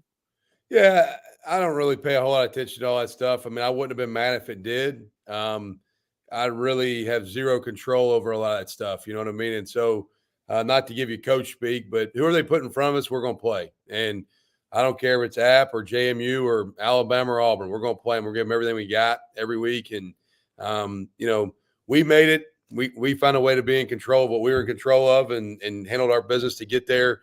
Hate it for JMU. I like that program and staff, but they put App in front of us. So that's who we're going to get ready to play. I will tell you that a nice invitation from you guys to come down for the game earlier this year, to the South Alabama game. Getting the home game this weekend. What does that mean for the fan base, for the Troy family to be able to play for the trophy right there at home? Yeah, it's great for our community, our university to host this event on our campus. Last year was a tremendous experience, and I think just the hoopla around the game, the opportunity for our fan base to show up and show out. Very, very privileged to host this game, and it means a lot. We talked to our seniors about senior day didn't have to be their last game in the stadium. If we handled our business, we thought we could host this game, and so to get one more opportunity here at home with this team, it means a great deal to everyone. Now, there are some parts of hosting the game that quite honestly are a pain because everybody, they want tickets. They want this, that, and the third. And I just send them my wife's number and tell them, call her. But there's a lot that goes around the game that sometimes being on the road sometimes is easier to play than being at home because you just eliminate some of the distractions of people being around. Troy coach Jon Sumrall with us on the JohnstonRVCenter.com hotline, TroyTrojans.com to buy those tickets. Don't text coach, just go buy the daggum tickets, man. It's a conference championship game. You shouldn't expect them free. Go buy them. TroyTrojans.com. It's right there on the front page. You can go buy tickets, and we encourage you to do that and go support Coach. He is always great to us on the show. So go to a football game and support him this week. Your running back led the nation for a large part of the season in rushing. I know it's not a surprise to you. It's a surprise to some maybe nationally. He had rushed for 1,100 yards last year, another 1,300 this year. He has just steadily had a very dominant 2 years for you. He has. Kamani is a really good player. He's a better person. He's maybe one of the hardest workers I've ever been around in my entire career. We do a deal in February called the Gauntlet, which is basically a toughness check for our entire team, including the coaches. Like we grind the month of February to help, it's shared sacrifice. And that starts at 6 a.m. every Wednesday and Friday. I'll pull into the parking lot at 4:30, 4:45. If I'm late, maybe 5 a.m. And I pull in and Kamani, I walk in the weight room and Kamani will be in there stretching, drinking water. He does everything the right way. He's maybe the easiest guy I've ever coached. Very low maintenance, high output. Just a tremendous young man. He's got a bright future in football. And then whenever football is over, he's going to do really well in life because of the type of person he is. But he has definitely been a rock star this season. Was last year too, but was injured to start the season last year. So it was a little bit slower year. But has had a fantastic year, created a lot of positive plays on his own. Our line, not to take anything away from them, but he's led the country in yards after contact for a while too. I don't know where he is right now, but earlier in the year, like week 8 or 9, I know he's first in the country in that stat. So he has done a really nice job of carrying our offense at times and being a big-time dominant player at this level. From your running back to your quarterback, look, I think there's a lot of intangibles you want in your quarterback, but maybe the most important thing is not turning the football over, playing clean football. And Gunner, 7 games now, 1 pick, and that was the last week. This guy's playing clean football. Yeah, Gunner, he's been through a lot here. He's been beat out. He's been benched. He's been brought back as a starter. He's really his best trait, all right, is that he's the toughest dude I've ever been around at quarterback. He is tough as nails. He's a team guy. The locker room loves him. But what's been very impressive about him is how he's grown as a leader really since January. And then how much he's invested in his craft as a quarterback and studied tape. I can walk down the hall right now, and he's going to be sitting in our offensive coordinator's office watching film from about 8 to 11 every day. He's already graduated. I kid around that a year or two ago, he was a college kid that played football. Now he's a football player that's at college, and he's really become a high football IQ guy, and he's invested in his growth and development, and he's doing things at a really high level. Do you have any sort of celebratory meal? I can't remember if we've asked you this before, but coaches can be awful superstitious. Is there a meal you celebrate with after a win? I've got a celebratory drink. All right. I drink either Weller or Blanton's. Wow. They paying well at Troy. Yeah. I'll tell you, a couple weeks ago, you brought all those bottles from Kentucky. That's right, old Kentucky guy right there. Yeah, I got some ties there. And last couple weeks ago, our last home game, I had a Kentucky friend come down. We had the whole. I'll show you guys the picture. I don't know if anybody else can see. We had the whole flight of Pappy at my house. So can't hide it. That's what I was going to say. Your boy Stoops drinks Pappy after big wins. Yeah, I don't get that paycheck, but I got friends in high places and low places too. My friends in high places every now and then show up with Pappy. Well, we hope it's either Weller's or Blanton's or Pappy come Saturday night, Coach. We wish you the best of luck. You're always great with us. I hope you know how much we appreciate you fitting us into a busy week, and we encourage everybody to go buy tickets and go to the game. Good luck, Coach. Thank you. Thank y'all. Appreciate you. Go Trojans. All right, Coach. Take care. That is Troy head coach Jon Sumrall. You guys know one of our favorites right there. Love having that guy on the show. Got to be a superstar, no doubt. And look, might get an opportunity, this year. Yeah. I mean, there's still openings out there. Yeah, let me run through the openings. Well, I left them in the other room. Never mind. Oh, I mean, Duke's open. I would not leave Troy for Duke. Okay. Would you? Not because I know how good this guy is. Yeah. I know he's going to have another 10 win season probably next year. So probably not. That's one of those where I would leave for Troy for Duke if I thought I couldn't maintain Troy. I think that guy knows he can maintain Troy. Troy is a great football program. Always has been. Yeah, it's always been. Go back to Coach Larry Blakeney, Rick Rhodes before that. Back in the day, I mean, they've played for national championships. I think won a national championship, didn't they? Yep. So that's a program. That's a program you can maintain. I've got a feeling Mac Brown's going to retire. Ooh, that'd be an interesting job, North Carolina. I would take North Carolina. Yeah, I would too, definitely. Over Duke. So North Carolina. Duke has had more success, it seems like, in the last 2 years with Mike Elko. Yeah, but North Carolina. Yeah, North Carolina's a better job. Yeah. Okay. Historically. I know. Again, that's got to come open first. Yeah. So you think Mac may retire? I think he might. Yeah. I mean, look, Drake May's gone to the NFL. Does he want to do this again? He's had back-to-back really, really good quarterbacks in Sam Howell and now Drake May, and nothing's really come out of it. He's done a better job than we thought he would do, but Mac's 72, 73 years old. No other SEC job's going to come open. Unless Sabin retired, which, is always going to be the talk with him. I don't think it's going to happen this year. Mississippi State would have been a great job for John.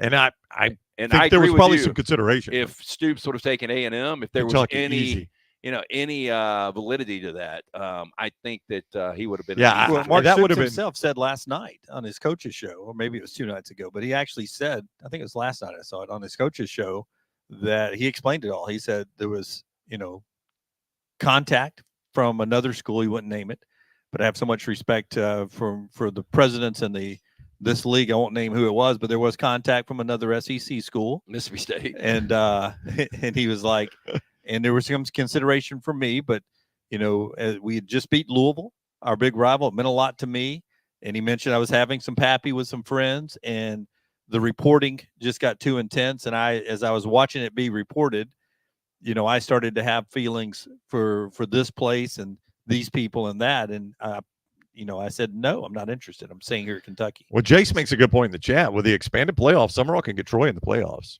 I mean, that is they're not that far removed from being a playoff team, really. But see, this year, Brown, you say that, and I just the respect that they have, that the country doesn't have, the selection committee doesn't have for the Sun Belt is mind-boggling to me, because Tulane is 22, Liberty is 24. All due respect to Liberty, but that conference schedule that Liberty's playing, there's no way they should be 24.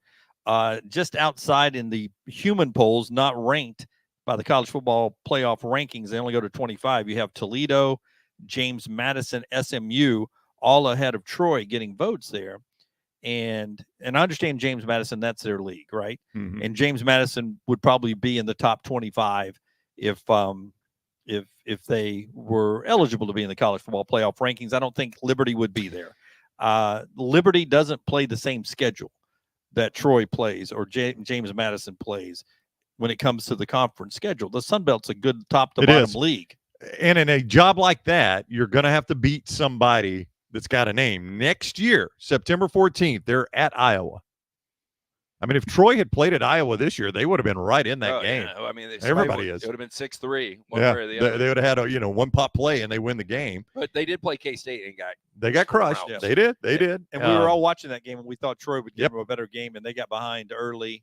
And Did the was Brown playing Bandit catch have up. Troy? I think I can't remember who the Brown Bandit had that weekend. I thought Troy would play with them, though, to be honest with you. And they got a home and home coming up with Clemson and State. So they're going to have some names on that schedule. Part of the show today being brought to you by our friends at JohnsonRVCenter.com. I-65 exit 304 in Coleman, 334 in Decatur. They are always online at JohnsonRVCenter.com. You guys have responded so well to their advertising here on the show. And I hope you know, first of all, how much we appreciate that, but they do too.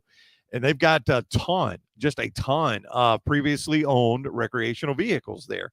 So if that's what you're in the market for, you can really save right now. And I'll tell you, one of the main reasons you can save is they've also been to the Forest River Expo, and they've selected all the new brands that are coming in. So that's going to start arriving, and they just have to have room for them on the lot. That's plain and simple. So it's going to benefit you because they're going to have to make great deals. And you can get new stuff as low as $179 a month. You can get previously owned stuff at a great price there at Johnston RV Center. As always, they appreciate the United States military like we do on this show. They know that you make the United States the greatest nation in the universe. No questions asked about it. So active duty or retired military, get a great discount there at Johnston RV Center. I-65 exit 304 in Coleman, 334 in Decatur. Always online, JohnstonRVCenter.com. Virginia Tech and Auburn tonight, 8:15 down at Neville, part of the SEC ACC Challenge. Alabama losing last night at home to Clemson. We started the show talking about that. Right now, the SEC leads the ACC 4-3 and wins with 7 more games going on tonight in what is a fun ACC SEC Challenge in basketball ongoing. McNeese State beat UAB last night down at Bartow. The University of Montevallo bringing you that scoreboard update. Our friends at Montevallo, montevallo.edu, montevallo.edu. You can check that wonderful institution out first online to see if your son or daughter is interested, and then in person with an in-person tour. 23 NCAA Division II fully funded scholarship sports, multi-million-dollar theater department just built down there, music department, business school, broadcasting, and so much more. Continue the great academics and athletics of high school at college at the University of Montevallo, montevallo.edu, montevallo.edu. G. Curbo in the chat says Rich Rod will have Jack State in the playoffs soon, led by Robbie Ashford. Could you imagine him in a Rich Rodriguez offense? I mean, that is... Still needs to be able to complete a pass. Jack State could barely do that this year, and they won a lot of games. I'm just talking Ashford with that skill set for Rich Rodriguez. That's probably as close to Pat White now. He ain't Pat White. He ain't Pat White. Don't groan. I'm not saying he's Pat White, but as close as Rich Rod would have had in a while to Pat White. I would skill set. Do you think Robbie Ashford's going to go from Oregon to Auburn to Jack State though? What options does Robbie Ashford have? Does he want playing time? Yeah, I mean, he ain't playing at Auburn. He got a snap. He did a weird time snap too. Was. I mean, it was just like randomly Hugh Freeze is like, you know who I played today is Robbie Ashford. Robbie, go get in there, and Peyton's gonna come over and get some orange slices, and we're gonna let him take a break. That was such a weirdly timed play. Before we talk Colorado recruiting, 1 billion of these are killed in the U.S. every year. Chickens. That's almost a week, I bet. 1 billion of these are killed in the United States every year, and not intentionally. They're not intentionally killed. Chickens are intentionally killed. So this is unintentionally killed. Yeah, 1 billion of them. Jim, I have no idea. 1 billion birds die every year in the United States for flying into buildings. Well, hey, we've got a That's- glass building Yeah. right here I behind think us. one just hit Scott. Yeah, that's what I heard that. That's why I had this written down when I saw it come over my feeds over the weekend. I was like, oh, we've got a glass building, and it happens at our place Yeah. about once a day. I don't believe the stat. 1 billion birds a year. keeps up with That's that? impossible. Yeah. Do you know how many birds a billion birds would be? It is such a big problem in the city of Chicago with their big glass buildings, and it's on such a path for birds Yeah. who move from one part of the other to the other part of the world. There's a word for that. Migration? Migrate. You sure they're not Migrate. getting shot? Friendly fire? Belts bullet.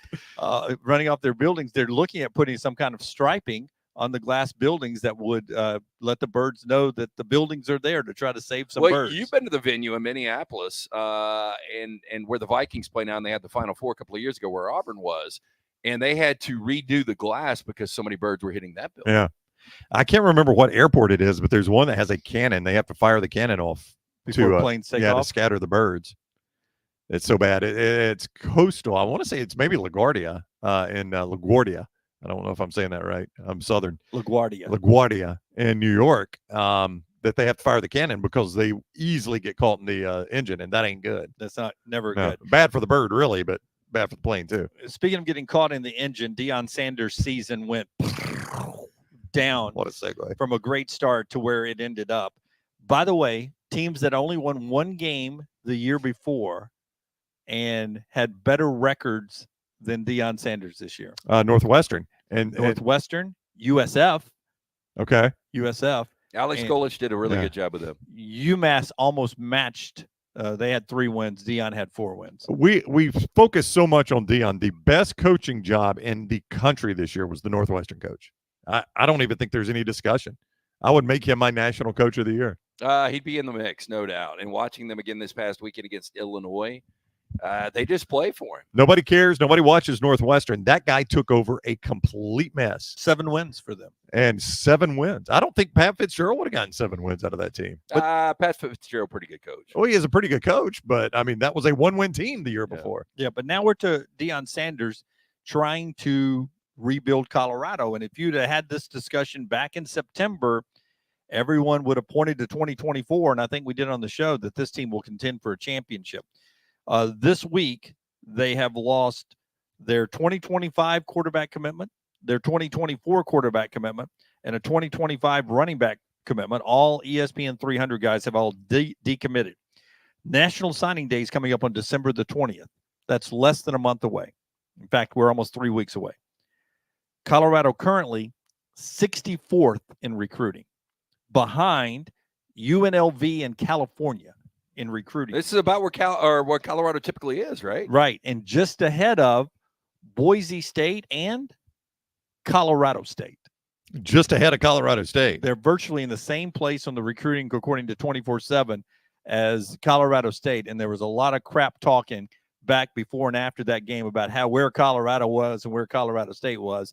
Recruiting wise, they're in the same place. Now, listen, Deion Sanders, we knew, is going to make his money in the portal. But with his comments recently about we're not an ATM machine, you got to come here and earn your money. There are a lot of places that are ATM machines before you show up on Right. campus. I've always wondered how much NIL money does Colorado have to get players there. And I wonder what's going to happen with this. How does it play out? I don't know. I mean, you go back, you think about week 1 against TCU. I mean, it was an incredible win, but TCU's garbage, and they barely won the game. You know, if a couple of these games flip, TCU, Colorado State, and what was the other early one? Nebraska. I mean, Nebraska owned that first half. They Their did. quarterback play was just so awful. Yeah, I mean, if those games flip, then you're talking about a disastrous, 1-11 again? I mean, I still think he did a good job, but now the challenge is you got to maintain and build. He's got to maintain what he's got, and he's got to build, and that's going to be the tough thing. You know, you look ahead at them next year. By the way, their first game of the season, hosting North Dakota State. Like, I do not understand that scheduling. Yeah, I would never play them. If I'm going to schedule an FCS team, now North Dakota State's having an off year by their standards this year. I think they're like 9-3. But if I'm going to schedule an FCS team, it is not going to be North Dakota State. In fact, there's no Dakotas. I'll just stay away in case I get them confused. That's right. I don't want to go Neil Bargatze on you Nate here. but, Bargatze, yeah. I will stay away from Dakotas just in case I get them confused. That's right. And sign the wrong one. Yeah, because any of those could be tricky at any given time. 3 of them are good, and I may get the wrong one. What else do they have? They're at Nebraska, at Colorado State, so they're paying back both those. Nebraska, I think, will be better next year. I think our guy Matt Rule took some steps this year, almost got a bowl eligible. Got to get a quarterback. Yeah, Colorado State. I don't know, but that kid that for most of that game tore up Colorado last year was a freshman. I mean, if Jay Norvell can keep him, he's got a good quarterback coming back. And then they play their Big 12 schedule. They're hosting Baylor, Oak State, Kansas State, and Cincinnati, and they're on the road at Kansas, at Texas Tech, and at Central Florida. Yeah, now those schedules, the Big 12 schedule looks a lot more manageable now than the Pac-12 did this year. Yeah, absolutely. By the way, a National Signing Day coming up as we sit here this morning, 24/7, top 5 schools: Georgia, Ohio State, Florida State, Alabama, Florida, in that order, in the top 5. Just in case you wonder why people like LT says if Georgia loses, Alabama and Georgia should both be in.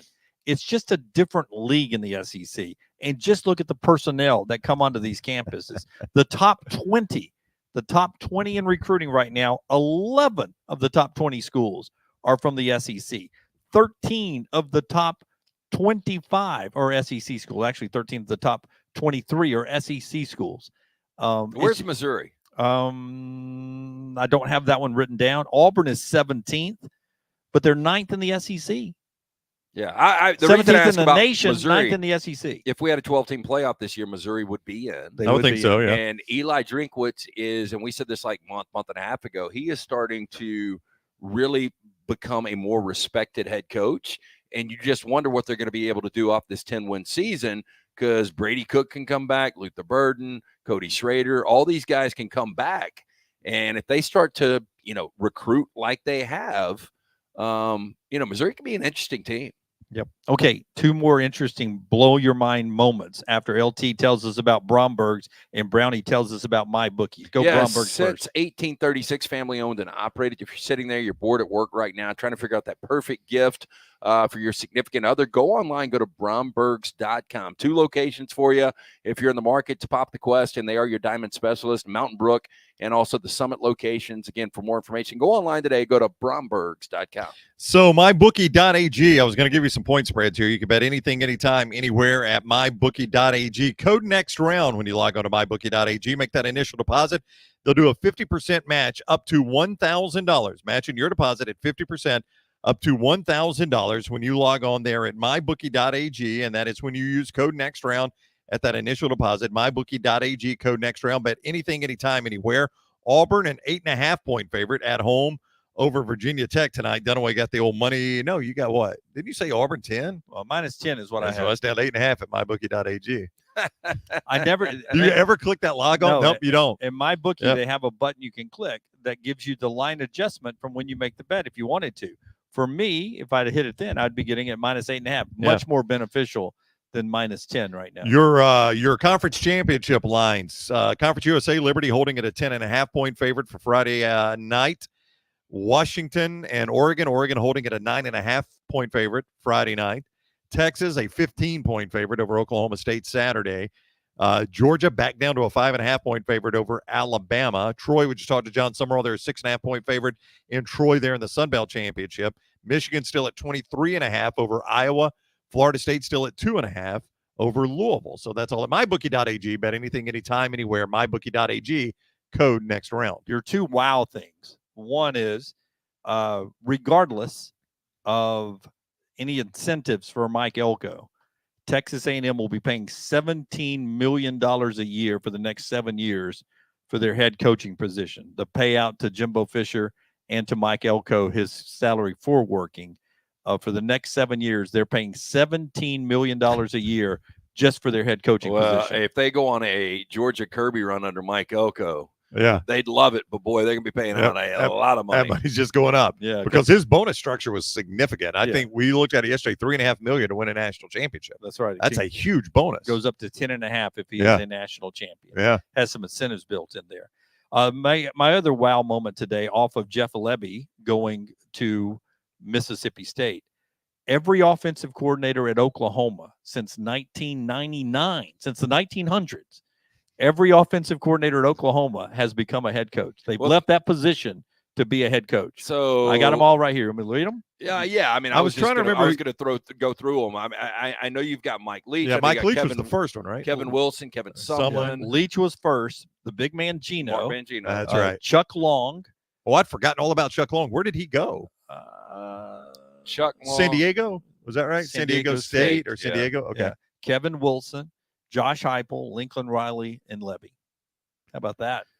Pretty. If you want that, if you want to be a head coach, go do OC in Oklahoma. Most of those guys have had success. I was going to go success rate on those guys. Leach, I would call successful. Leach was Mangino. Mangino, it ended badly, but my gosh, he took Kansas to a dang orange. The only ones that really weren't were Chuck Long and Kevin Wilson. Yep. Yeah, those are down. Heupel's been okay. Riley's been good. Levy, we'll find out. Oklahoma's hiring within. Seth Littrell, longtime North Texas head coach, is going to be co-offensive coordinator with a great. They're coming into the SEC, so you might as well name your co-offensive coordinator like he's from the South, Joe John Finley. I thought you were going to tell me Jim Bob Cooter had moved over. Joe John Finley is a tight end coach this year. He's going to be a co-offensive coordinator. So remember the name Joe John Finley. There's a good chance he'll be a head coach very soon. Seth Littrell has already been there. Yeah, look, I think it's very interesting. I think moving into the conference, there's no way Venables will be on the hot seat. He kind of had a rebound year this year, but I do think next year is really interesting for him. I mean, if it goes poorly in the conference, I don't think people realize this, but if we had a 12 team this year, Oklahoma would be in. Yeah, they head to Oregon right now. Yeah, they definitely had a bounce back season for them. That offensive coordinator situation is really interesting. The other name you mentioned on there was Josh Heupel. I think next year, again, not getting fired, but I think Josh Heupel burned through some of that goodwill he earned last year at the end of this year. I mean, they got blasted a couple straight times. They lost to Alabama. They got blasted by Missouri. They got blasted by Georgia. He started to burn up a little bit of that goodwill, I think, Josh Heupel did. So basically he lost to 3 top 10 teams and he's on the hot seat. It wasn't I didn't say hot seat. I literally said the opposite of that. But I think what people will say is magical as last year was for Tennessee, people still can't get over South Carolina. Yeah. No, last year was a disappointment at the end. Yeah. That's all you had to do as a double-digit favorite was to beat South Carolina, and you're in a college football playoff. Okay, let's put on our thinking caps here. A little trivia for you. Ready? Let's do trivia today brought to you by, okay? All right. Trivia today brought to you by our friends at HydroLive. IV therapy, compression therapy, B12 injections, all under one roof. If you can't make it to one of the great locations of HydroLive, they can actually send a nurse to you. Mm-hmm. Nurse Lacey came in just a couple of weeks ago right here to Disrupt Media. Again, HydroLive Therapy for more information, and mention next round at checkout, you're going to get 20% off any of those great services, great stocking stuffer gift card from our friends at HydroLive. And we always tell you, go to your app store and download the new Alabama Power app. You can manage your account right there, make payments, find out when your power is going to be restored during storms. Anything you need with your power plan is all right there in the Apple and Android store. Just search Alabama Power or go to alabamapower.com/mobile app, alabamapower.com/mobile app. Delaware, the Blue Hens, officially joining Conference USA yesterday. They become the 135th FBS team now. So they move up from Division I AA, FCS to FBS. The Blue Hens are there. That makes Delaware 5 schools that play FBS football that have had a president and a Super Bowl winning quarterback. Well, they should have had 2 Super Bowl winning quarterbacks. So Delaware, their quarterback history is better than any other CUSA team. Flacco and Rich Gannon. Yeah. Flacco won the Super Bowl. He did win the Super Bowl. One of those is Maryland. They had Gerald Ford and Tom Brady. Okay, Joe Biden and Flacco. Biden and Flacco are together from Delaware. Okay. Maryland had Gerald Ford and Tom Brady. You mean Michigan? Michigan, excuse me. I said Michigan. Michigan, Gerald Ford and Tom Brady. Okay, that's one. 3 others. Gets harder. This is where Rockstar would know the president. Yeah, I'm trying to think. Did Ronald Reagan go to USC? I was going to say Ronald Reagan, USC. But I don't think USC's ever had a... No, see, Ronald Reagan was from the Midwest, though. I don't know, man. Let me give them to you. Yeah, please do. Navy, Jimmy Carter, and Roger Staubach. Stanford, Herbert Hoover, and both John Elway and Jim Plunkett. Yeah. And the other one, Miami of Ohio. James Harrison and and Ben Big Roethlisberger. Ben Roethlisberger. Wow. How about that? Yeah. Miami of Ohio, and a weird company there now with Delaware, I was trying to Navy, think, Michigan, and Stanford. I was trying to think which U.S. president we had to win at the University of Miami. That's like the most random. Closest would have been, I don't know. I don't really know. I don't know who had one that looks like the University of Miami. I just thought that was interesting to see Delaware move up 135. I get the feeling that these schools are moving up to fill these gaps in because they know a division is coming pretty soon. Yeah, so you mean like a breakaway Yeah, where right, you've got the top Power schools, 5 and right. you've got Group 5. I like- kind of agree with you. Like yeah. Jack State moved up. They were Right. really, really good on the FCS level. We're moving up to the FBS. Sam Houston State, same way. They're moving up. James Madison moving up. I think the best of the FCS is moving into the FBS because they know that down the road, sooner rather than later, we're going to have that breakaway and have the top and another national championship and a playoff for that Group of 5 division. You know, I've been saying for years that this was going to happen, and I'm starting to see more and more people say that we are screaming down that road, that as we've contracted conferences now, it's actually made it easier. Like you've thinned the herd a little bit on teams that might be on that next level up. Like as good a football program at times as Oregon State and Washington State have been, you know, there's a good chance they'd get left out in the cold in this situation right now. They just don't have the power behind it. Yeah, that's sad. It is sad, but you're right. It's what will eventually happen one day. Now, listen, you're going to drag along some Vandys and some Indianas and people like that you think don't belong, but they're going to come along because historically they have been on the right side of the conference battle. And they just got fortunate. But we're screaming towards that. I don't know when it's going to be, but we're screaming towards it, no doubt. Okay, we're getting ready for championship week coming up. And obviously, we're focused heavily on Georgia and Alabama. Stay tuned to all of our video platforms. Set your alert. Gives us thumbs ups as well. And we've got some especially videos coming out as we continue on the road to Atlanta for another Georgia and Alabama matchup. And we've had some great Georgia-Alabama matchups over the years. One of the great championship games of all time ever played in Atlanta was the 2012 SEC championship game. And most people believed either team, whoever won that game, was going to be national champs and handle Notre Dame. And what a great comeback by Alabama, and then the defensive stand at the end. It was. Lance missed the defensive stand at the end. You saw the comeback, right? Who was the guy that had the interception that got overturned? Oh, gosh, I've forgotten. Yeah, on the final possession, it looked like Aaron Murray had thrown an interception. They called it an interception. Was it Robert Lester, maybe? I ran out. Yeah, no, I don't know. if Anyway. you told me. I ran out, went to dinner, and then I get a call. Are you not watching the game? No, the game's over. No, it's not. Georgia's about to score. Guess who's driving? I was like, damn. But, yeah, that was an incredible game. Alec Ogletree, I think, was the one that took the block field goal back to the house. Yep. It was a really good Georgia team. Yeah, it was. Either one of those teams was going to go on to win the national championship, I think. One of my favorite games to ever be at. Me in too. my life. I don't know which one I think is better, though, Jim. I was at both of them, 2012 or 2018. The drama of 2018 with Jalen Hurts coming off the bench and winning that game. I mean, I remember standing on the sidelines just thinking, what am I watching here? Oh, that was probably a better story. But the game was fantastic. It was, but I think the other one was just, I mean, it was one super punch after another, man. Yeah. A special teams touchdown from Georgia, which usually wins you the football game. And then it was a special teams miscue from Georgia in 18. Remember the Yeah, fake it's punt, true. The fake punt you with know? Justin Field. We were talking about that with EG on the way to the Iron Bowl, actually. We were just laughing about Kirby. She was probably in 7th grade. Yeah, I can't remember how old she was, but she wasn't very old. But she was talking about that, and I'm like, the thing that's always blown me away about that is, Kirby Smart knows Nick Saban better than anybody, right? And Nick Saban knows Kirby Smart better than anybody. And Kirby had to know Nick Saban, and Dunaway and I were laughing about this with EG, like, Nick Saban has got an army of analysts. He probably had one analyst that's like, you see that Justin Fields kid right there? I want to know on the field. Let me know. I want to know what he's doing every play, right? I don't care if he's going to the bathroom. I don't care if he's just getting Gatorade. You tell me what he's doing every play.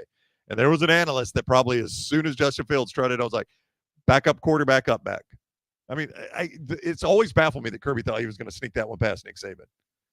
Now, Alabama may win that game either way, because you keep in mind, Georgia got the ball back, and actually it came down to a Hail Mary right at the very end.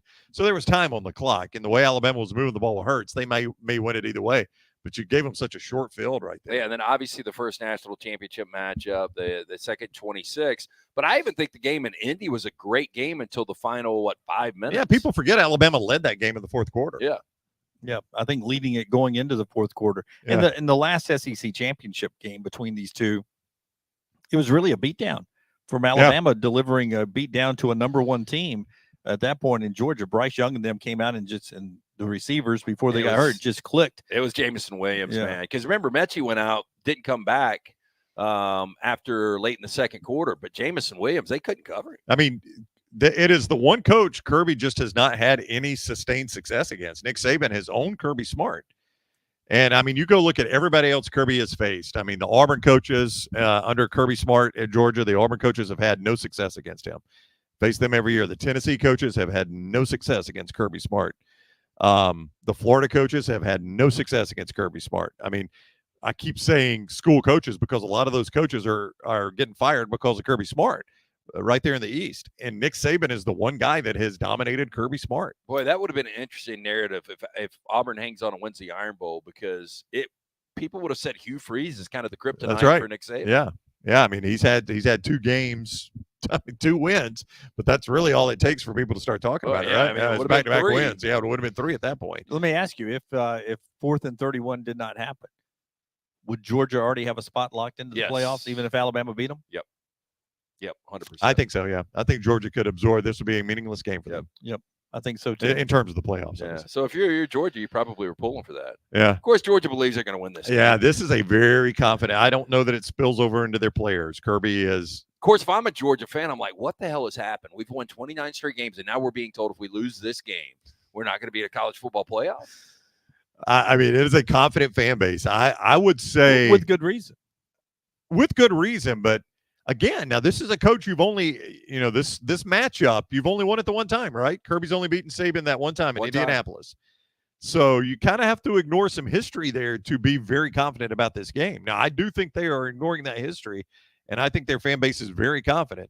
But, I mean, nobody has had the success against Kirby Smart that Nick Saban has had. Boy, if I'm Boo Corrigan and the other 12, I am scattering. If, for whatever reason, you leave Georgia or Alabama with a win out, because you might have an insurrection from those fans coming to Indianapolis. Good choice of words. Hey, I got the Merriam-Webster's Word of the Year for 2023. I love Dunaway's newsletters. Well, I mean, it's a transition off of insurrection, which is a good word there. Yeah. Word of the Year after we hear from our friends at Harbin's here. Tell us about Harbin's Outdoors. Jeremy and his team do such a great job. Go to Harbin's_outdoors. You can see the work for yourself. It is fantastic work. Again, he completely transformed my backyard from kind of a dumpy looking situation to a little paradise for both bullet and chili. Jeremy's a great job. Does a great job on all of their work, from the landscaping, the hardscaping, the custom fiberglass pools. Again, check out his work at Harbin's_outdoors. And remember, But I was going to say real quick, by the way, Jace says you can't spell insurrection without SEC. You cannot spell insurrection without SEC. That's right. Our friends at UCA, Urology Center of Alabama, Urology Centers of Alabama remind you they've got 16 locations all over the great state of Alabama, 35 urologists, full-time urologists at those locations. Stop by there. And for men's health, man, from kidney stones to prostate health, anything in between, they can take care of it. And early detection is so important with all diseases when it comes to, cancers and anything like that. They can stay on top of your health as a man as you age. Urology Centers Alabama, urologycenteralabama.com. Go and check them out. 16 locations. Find one near you with our friends at UCA right there. The word of the year. And I like this word. And I think we have become this word up here. Our company? Yeah. Okay. And I think this is why, if people ever say, what's the secret to your show's success? And I think we've always been this word, authentic. Authentic. That's the word of the year. Yeah. And we've never played radio back in our radio days with you guys. We never come in and sit down and say, all right, you be pro Georgia, I'll be pro Alabama, or you be Auburn's in a spiral, you be Auburn's on the way up. We've never done that. We've never been those ESPN debate shows where I think you get very little authentic banter back and forth. We've always tried to be authentic. I like that word, authentic. Authentic is a good word. I would agree with Jim. I don't think we put on a play here. I think we generally say what we believe.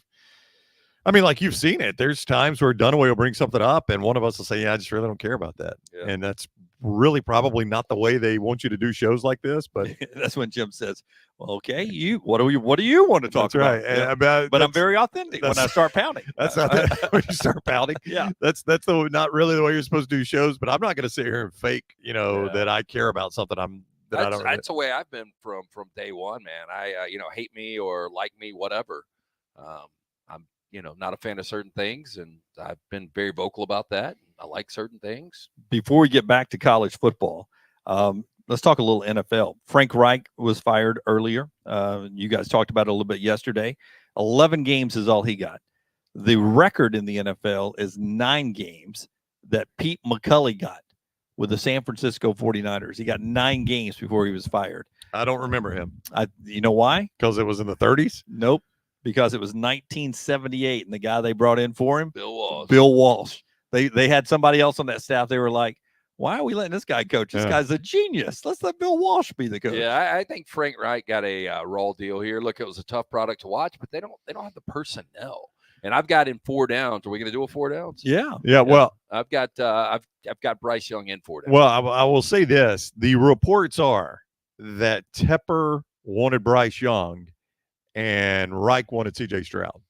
So you can infer from that Tepper probably was getting tired of Reich telling him, "See, I told you so." Well, I'll just say this: watching the Carolina Panthers, as good as CJ has been this year, he would be in the same situation as Bryce. And I think maybe if you drop Bryce in Houston, you might have a similar product there. If you're scoring at home, McCulley for the 49ers in 78, 9 games. Reich got 11 games. Urban Meyer even got 13 games. And that was a total disaster. And that was going nowhere fast. Yeah, but I think without the pictures, he gets a full season. You think so? Yeah, probably. If you're betting on the next coach of the Panthers, just say Johnson. I think Johnson will be the guy. Ben Johnson, the offensive coordinator of Detroit, or Brian Johnson, the offensive coordinator of the Philadelphia Eagles, both are leading candidates to get the job, along with Fox analyst Greg Olson, who is in the Ring of Honor or will be in the Ring of Honor for the Panthers. He says he wants to coach that. Good. Coach Get him out of the booth. You don't like him? Like him? I think he does a good job. I do too. I'm not a big fan of that. Really? Yeah. But I've got him a lot with the Rams this year. But he's on the verge of losing his gig, because if Tom Brady exercises his right for that big Fox contract, that is the booth he would go into and bump Olson down or out of the business. He's good. I thought Olson did a good job. I think he does a good job. I would disagree with you on that, but I would much rather have Ben Johnson or Brian Johnson as my head coach. So I think so. Brian Johnson's interesting. For a minute, his name got linked to the Auburn job. Right. When they hired Hugh Freeze. For a minute, there was some discussion about Brian Johnson getting his first head coaching gig on the collegiate level at Auburn. I don't, really know how close that was. They ended up hiring Hugh Freeze. I think Brian Johnson, I'm interested to see what he looks like at a head coach. That's been a really good offense. The fact remains, though, when we talk about this, you can go get Daniel Jeremiah's thoughts on the Niners and the Eagles. That's the big game in the NFL this weekend, 49ers and Eagles, maybe an NFC championship preview. And we talk at length about this, Disrupt the Media on YouTube, that the Eagles have been outgained significantly the last 3 weeks, and they're 3-0. Yeah, they still find ways to win. It's crazy, man. I mean, like significantly outgained, like 150 yards outgained, and are still winning games. The Bills losing that game is baffling to me, the way the Bills lost that game. They should have beaten Philadelphia. Well, you go back to last year, the NFC Championship game, one of the worst championship games we've ever seen, based on the fact that San Francisco didn't have a legitimate quarterback. And I still think San Francisco would have won that game. That's what DJ was saying yesterday, that these two teams hate each other. Yep. And that if you talk to anybody on the 49ers roster, they will tell you, if Brock Purdy does not get knocked out of the game, we win the game. And then DJ with a great line, he goes, so you go talk to anybody on the Philadelphia roster, and they say the reason he got knocked out is because y'all can't block us. So he was getting knocked out of the game no matter what. San Francisco is the better roster. There is no doubt. Now, for whatever reason. Well, that defensive roster for Philadelphia is awful good. Yeah, but damn, so is San Francisco. I mean, San Francisco's just got, of course, they had to chase Young. 1A players everywhere. Yeah. By the way, Justin Jefferson activated by the Vikings. They expect him to return after their bye week won't be too late. They'll still be in the hunt. They'll still be in the hunt. They're 6-6. So as you said, they get a bye here, and it's getting really muddled in the playoff picture right now in the NFC. And, Kevin O'Connell came out after the awful performance from Dobbs with the 4 interceptions and said, whatever quarterback maximizes Jefferson's potential is going to be the starting quarterback. You really don't have that guy. I would go with Jaron Hall. I'd just give the rookie.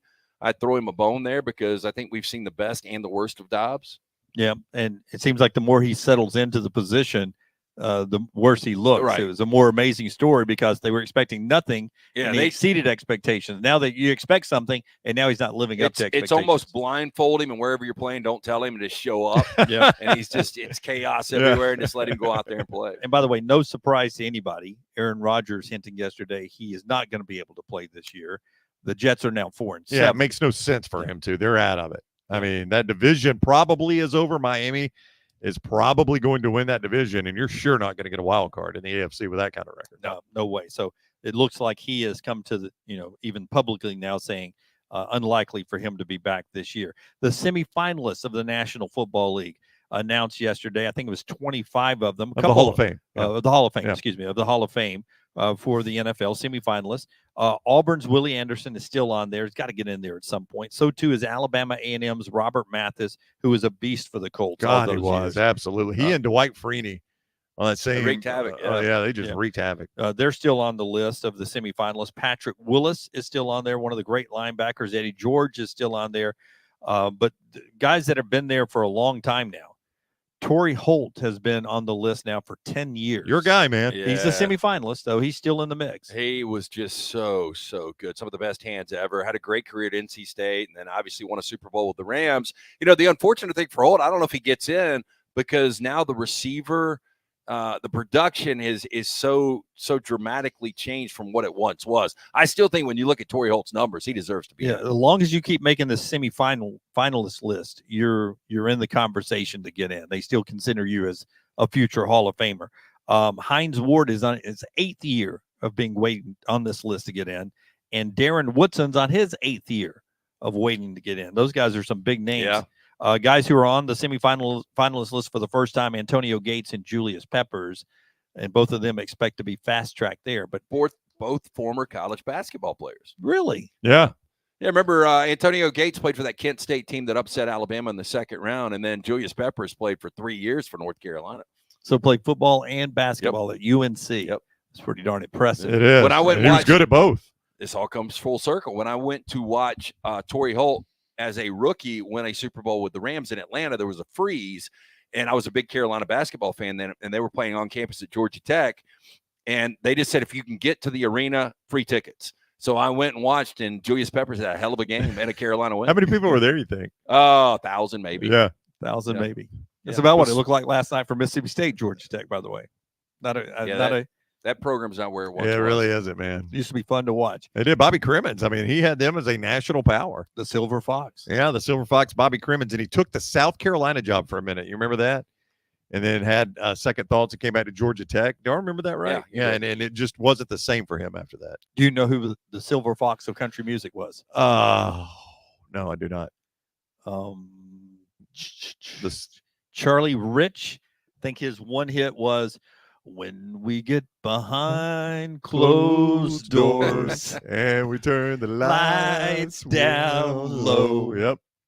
And something slips from her shoulders. Yeah. You know the rest of the Yeah, story. you know, once the lights go off. The old Silver Fox. Oh, All right, before we do 4 downs, Brown's going to tell us about our friends at A+.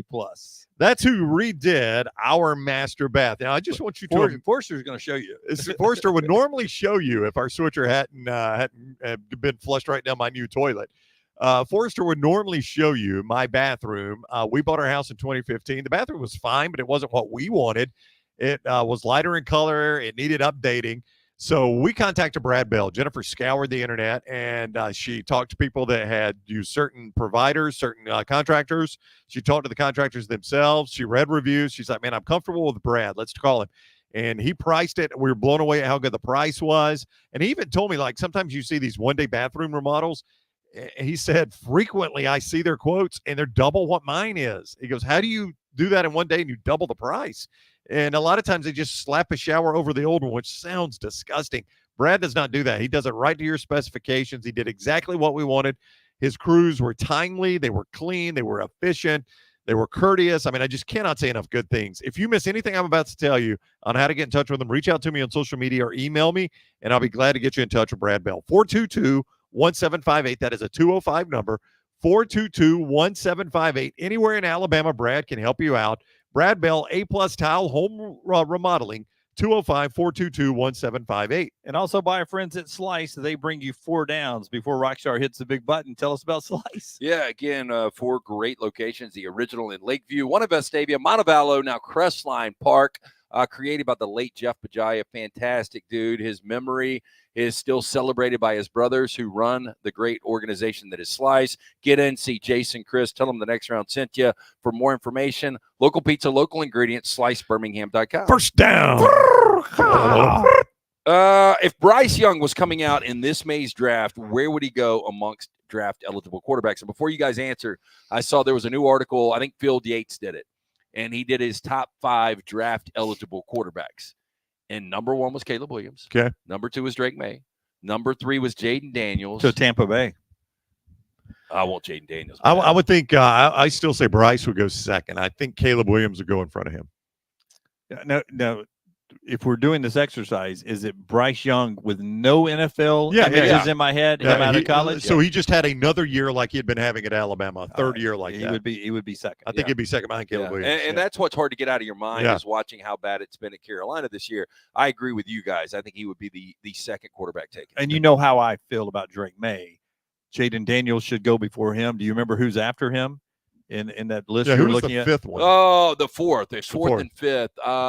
Fourth was, oh my gosh, J.J. McCarthy. Okay. And fifth was. Let's stick with Drake May. Drake May. It wasn't Michael Penix. It wasn't Bo Nix. It wasn't Quinn Ewers.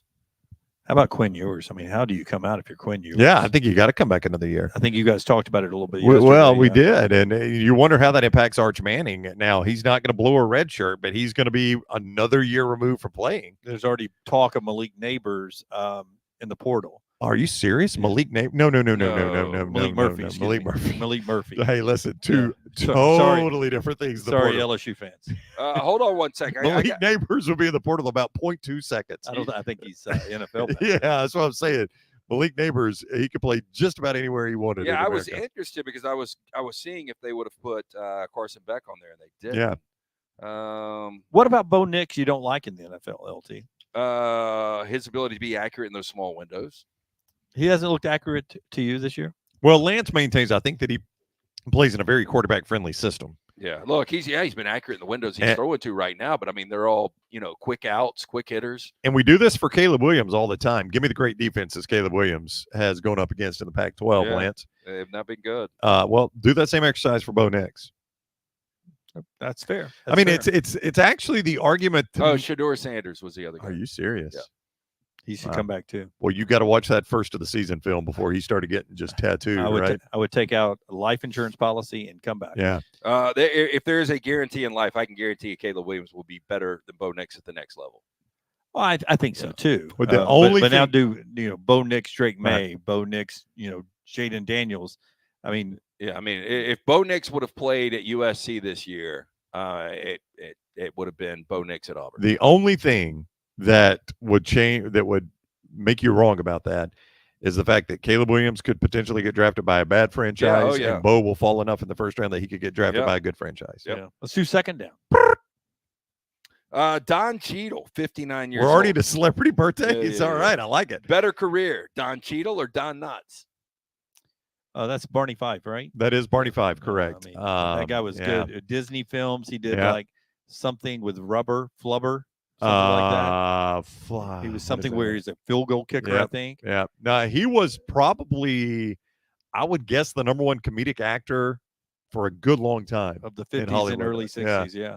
I mean, on the Tales of the Andy Griffith Show, he did a ton of comedies. Okay, now, so I never watched the Andy Griffith Show, but did he do anything that was quality work? Oh, he was the show. Well, I mean, if you like. Well, I'm not talking about that show. I'm talking about outside of that. I mean, you would not have cast him in Schindler's List, but he was a comedic actor. But yeah, I mean, he's very funny. A lot of slapstick comedies. movies he was in. Yeah. Movie wise. But that was the big thing back then Yeah. when he was doing it. But Don Cheadle, his you look at the list of films he's been in, and he's been nominated for Best Actor before. Yeah. Is he the lead in those films or? He has been. Yeah.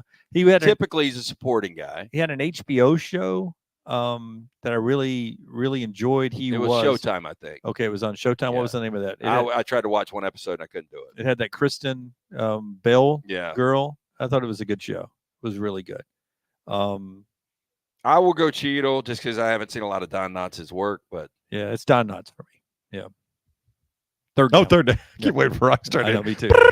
Russell Wilson, only 35 years old. Let Russ cook. And I maintain, little man's asked me, what is the best age for a male? If you could be one age forever, I said 35. Because you Okay. got money, got a Yeah, I little mean, maturity. Yeah, 35 is a great age. Not hurting So- every day you wake up. You don't Russell feel like you have Wilson- to chase every skirt out there. 35, better career. Russell Wilson or Kurt Russell?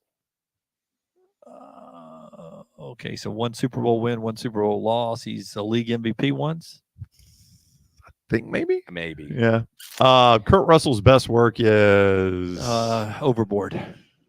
I loved Overboard. it's a good what is his best work? What is Kurt Russell's Escape best from New York. He's done a lot of stuff, man. Kurt Russell was Tombstone, obviously Wyatt Earp. Yep. Yeah. Patch Patch over his eye in that one. No, that's you're thinking. I don't know how I interpret him so well. Yeah, the Hateful Eight. Nope. You're You're Snake Plissken in Escape from New York. nope. You're Magnificent Seven. No, No. the Hang on, I'm patch gonna- over the eye is Escape from New no. York. I think what you're thinking of is Bo Bridges playing Jeff Bridges. Jeff Bridges. in No, True Grit. no, True Grit. Yeah, Jeff No, Bridges no. is True He Grit. is thinking Snake Plissken Yeah. in Escape from New York. Kurt Russell. I've Yeah. got a picture in my head of him with an eye patch. Unlawful entry. Captain Ron. Captain Ron is what Ron. Rockstar says. And the Yeah. most infamous eye patch character for him is Snake Plissken. Yeah, But I didn't. But I this didn't is see- Dunaway we're But I talking didn't watch about. that one. That's But I right. did watch. So is that what Captain you were Ron. thinking about? Was Captain Yeah. Ron? Captain Of Ron. course I it watched that was. twice. This is Dunaway we're talking about here.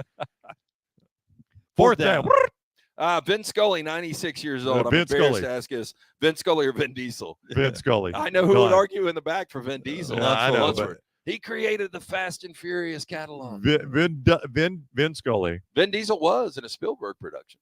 He was, and he played actually a very Oh, he good role did, in that. yeah. Yeah, he was very good in Saving Private It was Ryan. pretty good in Bowler Room. Here's what I would say though. I think it is almost universally accepted that Vin Scully is the greatest baseball announcer of all time. Yeah. I mean, Yeah, and I think a lot of people would say the greatest play-by-play guy of all time. and I would He's have done it all. no problem with that Yeah. argument. Absolutely, he's done the NFL. He used to do golf.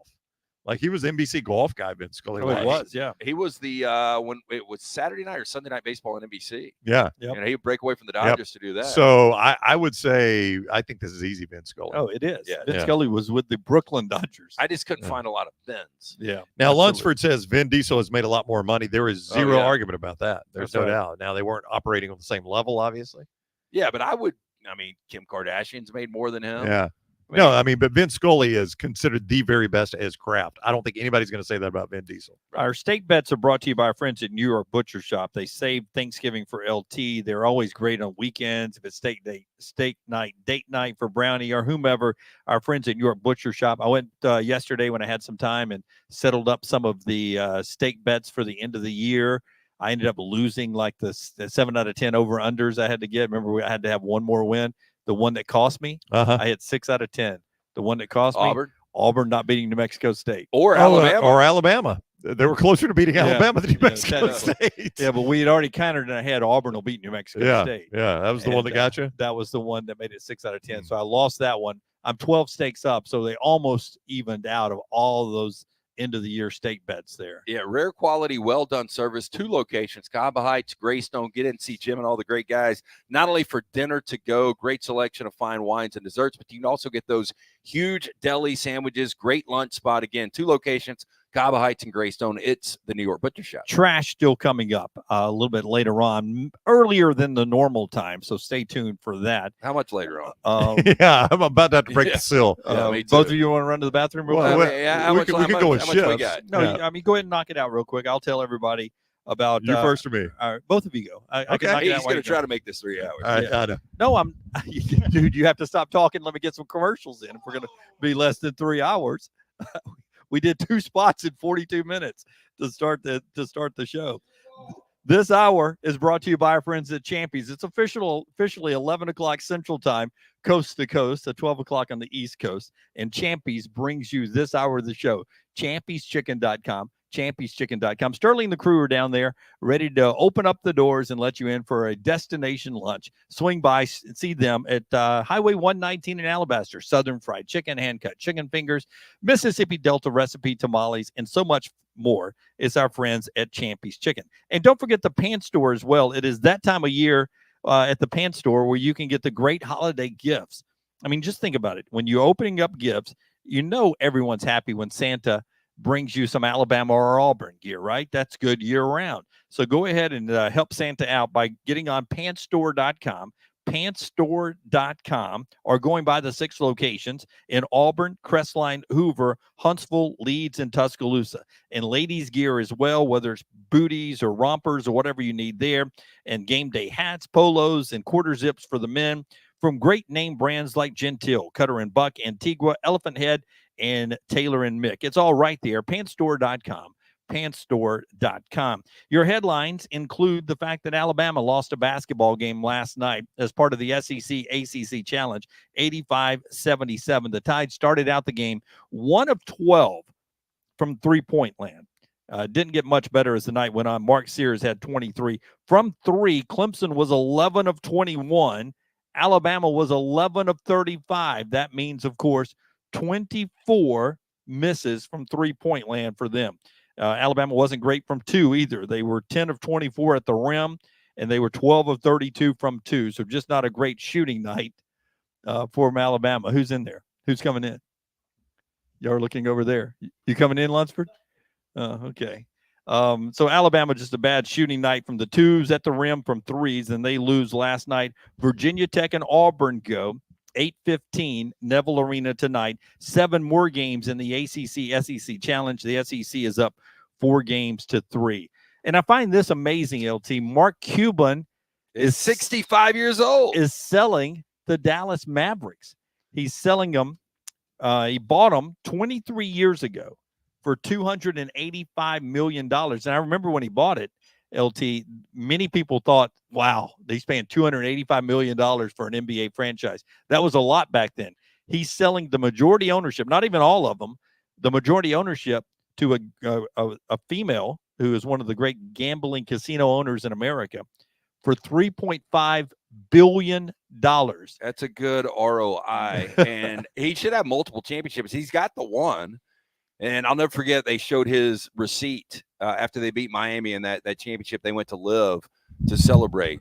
And I think his bill was over it wasn't $1 million. It was high 6 figures. Well, that's nothing for him, though, right? Yeah. He keeps. But are you surprised he's 65? I am surprised. Yeah, he does not look 65. Billions of dollars will do that. That'll help. So he's selling it for $3.5 billion, but he's keeping some stock, some stakes in it, Yeah. and he's keeping the basketball operations role. Yeah, the lady's going to let him keep the basketball operations. Well, what does she know about it? Well, I know, but most people don't invest that kind of money and not want to have some say so, you know, and to let him keep it. But I mean, would you say he's been a good owner? Yeah. Oh, yeah. So why would you want somebody else running it? You know, I mean, Yeah. the whole reason you're buying it is how good an owner he's been. Great American Dream, Miriam Adelson.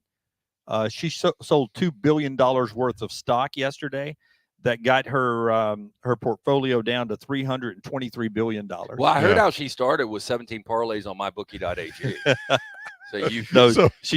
You've got to hope. So little T's only 2 away. She's the 5th richest woman in the world. Right. 5th richest woman in the world. And she got her start, LT, by being married to the man who owned all the casinos in Vegas. And we're going to divorce his ass. Okay. Oh, bait him in. No, he died. Oh, did he? He died. And Did we do an autopsy? She inherited all the money. Was it natural causes? So I think that should be like, if you wonder, does the house ever win in casinos? That guy made how much owning casinos? Excuse me, 32 billion, not 323. 32 billion is what she is worth after selling 2 billion off yesterday. Yeah, you think the house ever wins? 32 billion. He owned casinos. She becomes the 3rd richest professional sports owner in America. Stan Kroenke. Behind Ballmer at 114 billion and Rob Wilson at 65.8 billion. What does Stan Kroenke have? I thought he was higher than both Ballmer and he lost all the money building that stadium. According to The Athletic, this lady falls in at number 3 maybe with he all got her a divorce. stocks. Who knows? Maybe he did a few of them. But just to be able to sell $2 billion worth of stock yesterday so you can buy the Dallas Mavericks. That in-season tournament, by the way, has been Confusing. The ratings have been good. I don't understand it. So I'm watching last night because we have got the Heat plus 4.5. Okay. With no Jimmy Butler. And it comes down to a final shot. The Heat were up like 5, getting 4.5 late in the game, and then they went on this ridiculous run. The Bucks are obviously legitimate. But somebody asked me, can you explain the in-season tournament? I was like, no. I really can't either. Very soccer-esque. They have dumb as shit is what it is. You're right. You should just bracket it and play one and out. Yeah. The whole tournament. You don't need an in-season tournament. Well, I know. Was the regular season broken? But if you do, you got to make it dumb for the Americans, right? Okay. Just one and done. If you win, you advance. If you lose, you're out, right? Right. It's the best way to do it. They did pool play like you do in the World Cup. Margin of victory. Where you play 3 teams in your pool. The best pool team advances. There's 2 wild cards. So there's 6 pool, 2 wild cards. Now we're to the knockout, the final 8 in Vegas. And now it's bracketed out, one and done. We're going to understand it from this point forward. The pool plays too confusing. Well, it's dummy sandwiches because what you're doing is you're actually copying basically pool play from soccer, a sport that nobody in these states watches. Right. Oh, or if you do, it's a smaller number than the NBA. Small niche. But we get to a knockout round now where they'll actually have a bracket. And I've seen some places where you can play the bracket challenge and do how it's going to play out. I just didn't understand why they will never catch on. I didn't understand why they had to ugly up the floor. So it's terrible. The floors look awful. Do you know why they did that? Why? So you could tell. Because so when I watch it on TV 30 years from now? No, it's in season. So you could tell when you're watching these games whether or not it was an in-season tournament game or a regular season game because it's going on at the same time, right? Yeah. Some games on an NBA night were the in-season tournament. Right. Some of them were regular season games. So if you saw the big lane with the trophy in it, NBA can't get out of their own way. Yeah, it was a dumb. Oh yeah, the floors are awful. But they're to the final 8. And before we get back to football and then trash, Tiger Woods starts his professional season tomorrow in the Bahamas. He had what he is calling successful ankle surgery. He says he's going to try and play every month in 2024. Yeah. Brown, how do they spread out the majors? They're once a month. He's month. going to play the Players in March, the Masters in April, the PGA in May, the U.S. Open in June, the British in July. And, I mean, he will not probably qualify for the FedEx Cup at that point, playing those few events. So, by the time you get to August, you're in the FedEx Cup, so he'll be done. 47 years old, and he thinks after this ankle surgery he can win. Well, I hope he can. Coming off a surgery like that, it's got to be painful, and you really wonder how he handles the pain because I would assume based on his history, he's probably trying to stay away from any kind of pain. Yeah, I know. I mean, that's the problem with him is he's had an issue, so the painkillers could be problematic for him. He says that he was asked about walking, and he says walking's not the issue. So that's right. That's good and bad. I mean, the good in that is that he's going to have to walk, so it's good that he can. But if that's not the issue, that means something in the swing potentially could be more so than walking. Before we get back to football and then trash, tell us about our friends at Woodhouse Day Spa. Oh, Woodhouse Day Spa, they've got a ton of options, body massages, nail service, facials. Go to birmingham.woodhousespas.com for more information. You can buy gift cards 24/7 online or just stop into the Summit Shopping Centers. Tell Stuart and the fine folks at the Woodhouse Day Spa the next round sent you. In football this weekend, if I said the biggest blowout of the 10 championship games, where do you think the biggest blowout? Everyone instantly is going to go Michigan, Iowa. Yeah, but it's going to be, I think, a little bit lower scoring, so it's not going to look that way. I think it's Texas over Oklahoma State. Ooh, wow.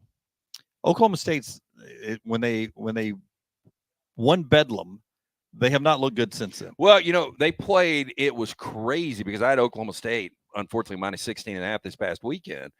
And they played awful against BYU in the first half, and then they dominated the second half. I mean, they were down 2 scores to BYU, who's not good. Yeah, if they could get it together and play a full 60 minutes with Ollie Gordon running the football, they would have a fighting shot. I just think Texas is going to do whatever they can to create style points. So good against the run.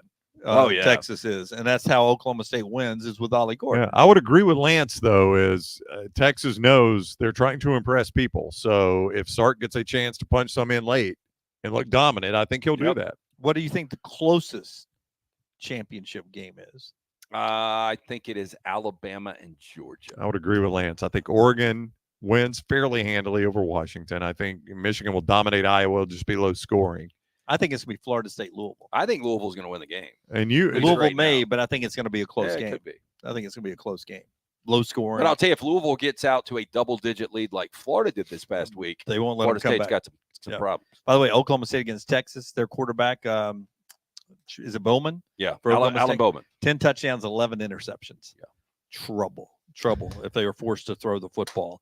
Iowa, the over-under, I think, is in the 30s. And 35.5. They're thinking it's all Michigan points in that game. You get plus 160 if you just bet Iowa team total at 7.5. If you bet over that, plus 160. Well, you can't get both Michigan and under if Iowa scores a touchdown. You can't, right? Nope. Yeah. Yeah, I mean, crazy. I'm looking at it right now. 35.5 is your total. 23.5 is the line. I saw yesterday that in some places the Iowa first quarter team total. So for those of you that don't know the gambling parlance a lot, It's a probably team total is what a team will score in a half, a quarter, a game. The first quarter Iowa team total is half a point. Yeah, I would play the under. I think I would too. I mean, Iowa probably gets 2 possessions in the first quarter. Yeah, as long as they don't get a short field, Yeah, I mean, turnover. yeah, it's going to take hell, a they fluke can't make a field goal anyway. I know. I mean, they're probably going to get 2 first quarter possessions the way those two teams play. So you've only got to survive 2 non-scoring possessions. I told Brown the only thing worse than watching Nebraska-Iowa this past Friday was listening to the entire broadcast, which I did, the Iowa broadcast on the way up to Nashville. I've heard it. Yeah, and I can't believe you lost that game, that total. Dude. Oh, I can't either. I mean, it was 17 points halfway through the first quarter. And they got chippy field goals, Yeah. and they can't. Either team could hit a chippy field goal inside 40 yards. I thought you were going to talk about the commercials that you get. On the Iowa it was all broadcast. PSA. Yeah. And they're all like for farmers. I know. It's As an Iowa farmer, you know the most important thing in life is brought to you by Iowa Agriculture. ANS. You remember that acronym, right? It was on the back of the Iowa helmet all the time. Yep. I'm just always like, that's such an Iowa radio broadcast. When you wake up to go till the field, what kind of coffee do you drink? Iowa football is proudly sponsored.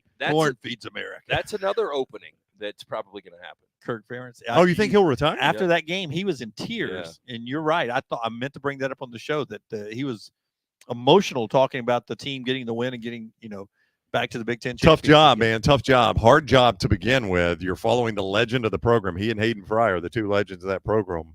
And that's a hard job. Bielema has lost back-to-back really games that he should have won against Iowa and against Northwestern. I think if he wins those, it goes from 6 wins to 7 wins. He's a former Iowa player. He would have gotten a little. Yeah, interestingly, Mark Stoops has the tie, but I mean, there's no way they would pay him what he's getting paid at Kentucky. Kentucky's the better job. If you hold up your pappy and say no to Texas A&M, you don't take the Iowa job at all. No. All right, Mortgage Right brings us trash. We're going to end on trash today here on the show, and a little shorter today because we've gone without commercial breaks. Actually, you've got more show, I think. I would say probably mathematically you're going to end up with more, yes. Yeah, but due to a switcher problem, we're out in the lobby with no commercial breaks other than our in-show reads here, which one of those is our great friends at Champy's Chicken, Highway 119 in Alabaster. Perfect for lunch or dinner and for date night coming up. And then our friends at Mortgage Right, they bring us trash. Before Brown reenacts one trash open, tell us about Mortgage Right. Buying a home, major milestone in life. Getting it right comes down to the right advice at the right time. That's why we're proud to partner with the friends at Mortgage Right who do mortgages the right way. 2 locations, Parkway Drive in Leeds, Highway 280. For more information, mortgageright.com/TNR or call 205-815-9200. The Cure, 2018 Rock and Roll Hall of Fame inductees. Are you as excited as I am? By the sound of it? No. Trash on the table. Brought to you by Mortgage Right. Here's Lance Taylor. So a new water fountain in the Austrian city of Vienna has been described as the ugliest in Europe, possibly the world, despite costing $2 million. Now, normally we would have a shot to show you on this. Right. Just imagine it in your mind. It's just an ugly fountain. Now, created by the Vietnamese art group Gelatin. It's probably better with the picture, isn't it? The Yes. Austrian capital's newest water fountain was commissioned by local authorities to commemorate 150 years of Vienna's modern water system. $2 million. That's a lot to spend on a fountain, ugly or not. I would agree. You know, Well, I mean, what? it's been so long now. What is this show 586? Yeah. That I forget how we used to have to paint the theater of their I mind know, and radio, I know. because now we just show everybody Yep. the picture. I mean, is a fountain the biggest waste of money ever? Do you ever just like, God, that is a gorgeous fountain? I mean, there's that one, I I'll think, tell at the you what- Bellagio, right? Yeah, what I'll catch myself doing on a really hot ass summer day, I'll be like, yeah, that looks refreshing. Yeah. Like I wouldn't mind jumping in that fountain. Hey, I'm with you on that Yeah. now. Lincoln Lawyer on his patio, Right. the Netflix series. Lincoln Lawyer overlooking, he's up in the ridges of Los Angeles, overlooking the city. He's got these bronze balls, big brown oval, big brown balls are what they are, at different places, and they're water that comes up and they just drizzle Yep. down around the ball and just recirculate. They look pretty cool. You tell me. I don't know how Paint a you picture watch all again. these shows and you're watching Lincoln Lawyer and Don Cheadle's show. No, wait. The one I binged yesterday. Uh-huh. Was The Recruit on Netflix, and I was going to recommend it to you guys. Okay. Did you like Jack Ryan the first year? No, I thought it I was did the awful. first year. Yeah, it fell apart after that. Yeah, I think casting Jim in that role, major mistake. This one is, And it was cheesy. This is a guy never have heard of. It hasn't had the cheese factor. I thought. Now it's not going to get up to who was the what was the show on about the terrorists and the Homeland. This isn't Homeland, but it's got a little Homeland as to it. I think you would like it. I know Maddie would like it. I think you would like it. And I know you and Jennifer would like it. Okay. Well, I mean, we're always looking for stuff. We're The almost finished with Better Call Saul, so we're in the market. The Recruit on Netflix. The Recruit on Yeah, Netflix. it's going to be less than Better Call Saul or anything. Fargo took a weird turn last Did it night. really? I don't With know. John if I'm Hamm? gonna try Fargo. Yeah. Like I'm still in, but like it was like a weird satanic turn. Oh, satanic? Yeah. Oh, that's very odd. Yeah. Very, very weird. Hey, by the way, you talking about the fountain and him talking about water dripping off balls reminded me. Oh, and I saw Napoleon, by the way. Took Jack to see Napoleon. Good? Oh, I thought it was good. Like, I'm surprised the ratings are as bad, or the critic reviews Did Jack like are it? as bad. He liked it. Yeah. So, as some of you know, my daughter's in school at the University of South Alabama, and her sorority had a parents' day, and we rented a house on Airbnb down there. And it wasn't a particularly nice house. It was just off campus, just a normal neighborhood house. And the master bath had a bidet. And I'm like, man, that is high end for just a normal rental house. I mean, I view bidet as very high end, don't you? I bet what happened there was like, hey, honey, we're never going to go to a championship game. So we got money to spend. Let's get a bidet. Let's get a bidet. Yeah, in a rental house, like in a house that they've got up on Airbnb. I just thought that was a weird touch. Now, for those of us raised in a trailer park. It's the one that squirts water up on your butt. Now, I understand that. But is it on the normal toilet, or do you have to get up No, and go this sit was on the bidet? No, so there are ones I have seen where the bidet is a separate instrument. Where Yeah, I get I've only seen the duel. Yeah, where I this is get the up dual. off the crapper and have to go sit on That's another right. thing Yep, to yep. This is a basically dual. run my butt through a car wash. Yes, I mean that's a great explanation of it. This was actually on the actual toilet. It was an addition to the toilet. It had a little thing you would press that would, squirt the water. So I did not do it. So you read a full novel? I'll be out in a minute. A photo taken by a passenger in a China Eastern Airlines plane shows the menu for those flying in business class, which includes beef, seafood, and soup dishes. But one unfortunate English translation has got people talking. Among the choices for a starter is, quote, imported dog food with okra. Hard pass. I like okra, though. Conrad Wu shared the image on Facebook asking, quote, what exactly is it? Now, the image was also shared on Reddit with one user picking up on the fact it was specifically imported dog food and went on to say, quote, apparently economy class passengers only get domestic dog food. It's not clear what dish the translated menu on the board of the Eastern flight is referring to. The Independent has contacted the operator for a little clarification. Soup on a plane seems like a risky proposition right there. Yeah, yeah. I mean, one piece of turbulence, and you're wearing that. Oof.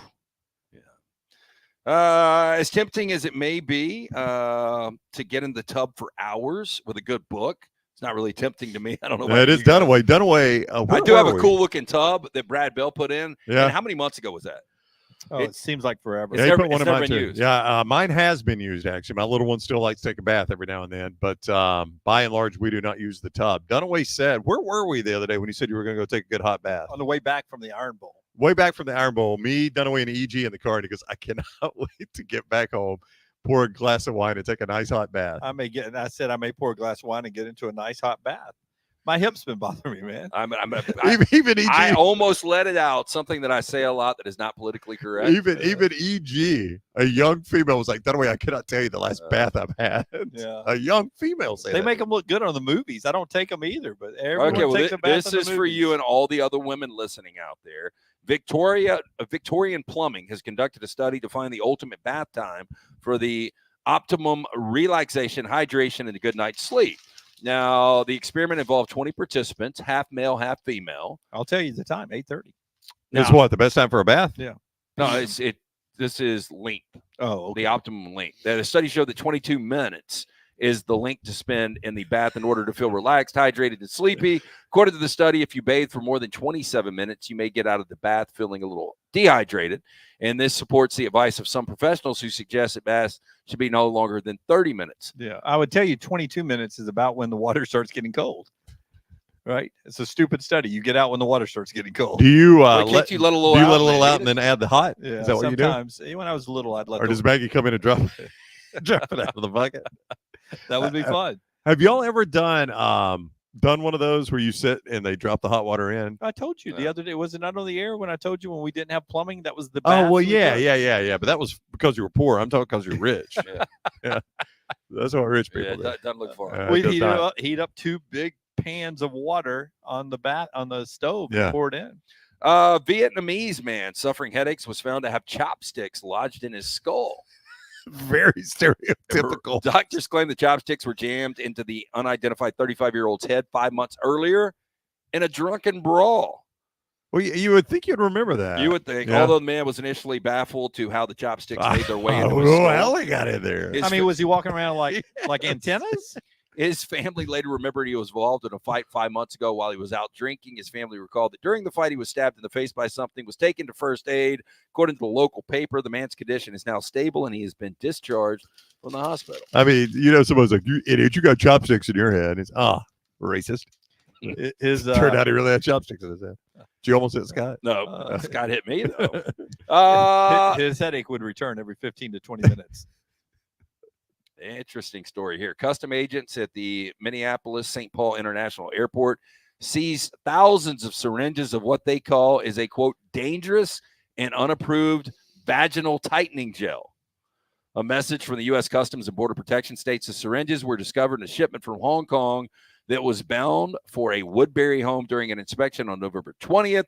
The syringes were wrapped in pink packaging, appearing to be ready for resale with a brownish gel inside. Officials say the shipment was valued at $19,000, but was seized for violating the federal Food, Drug, and Cosmetic Act. So vaginal tightening? Yep. That is correct, Jim.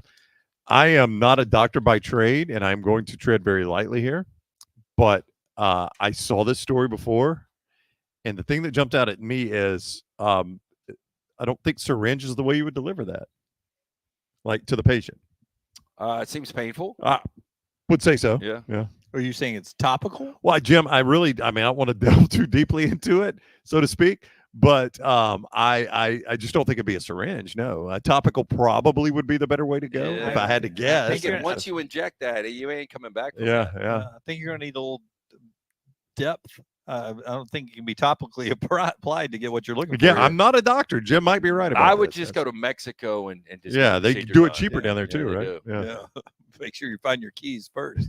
Is that trash? That's trash. That is trash today. Brought to you by our friends at Mortgage Right. Locally owned and operated, our friends at Mortgage Right. They are here to help you out buying a home, major milestone in life. Getting it right comes down to the right advice at the right time.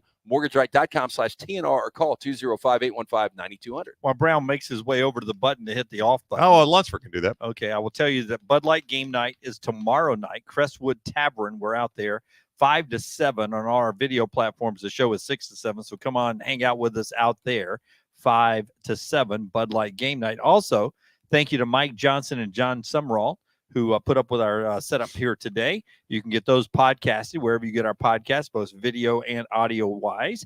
And thank you to the entire crew who got this set up quickly after our piece of equipment, the Black Magic, the switcher went down today. And thank all of you for putting up with this show today, a little different setup today. You guys are the best, and we appreciate you guys so much for being part of the Next Round family. Remember, you can get great items, nextround.store, and roback.com/TNR20. That's what I'm wearing, Roback. Overtime today is whatever the crap you got going on at your office. Yeah. So that's what you're going to get for overtime. It's whatever you click on today. That's right. Yeah, go over to overtime is by your choice. Go over to Disrupt the Media and click on anything you want to watch. That's right. That's what overtime is today. We're letting dealer's choice. We're letting you pick. All right. So that's the show today. Until next time, God bless you and God bless America.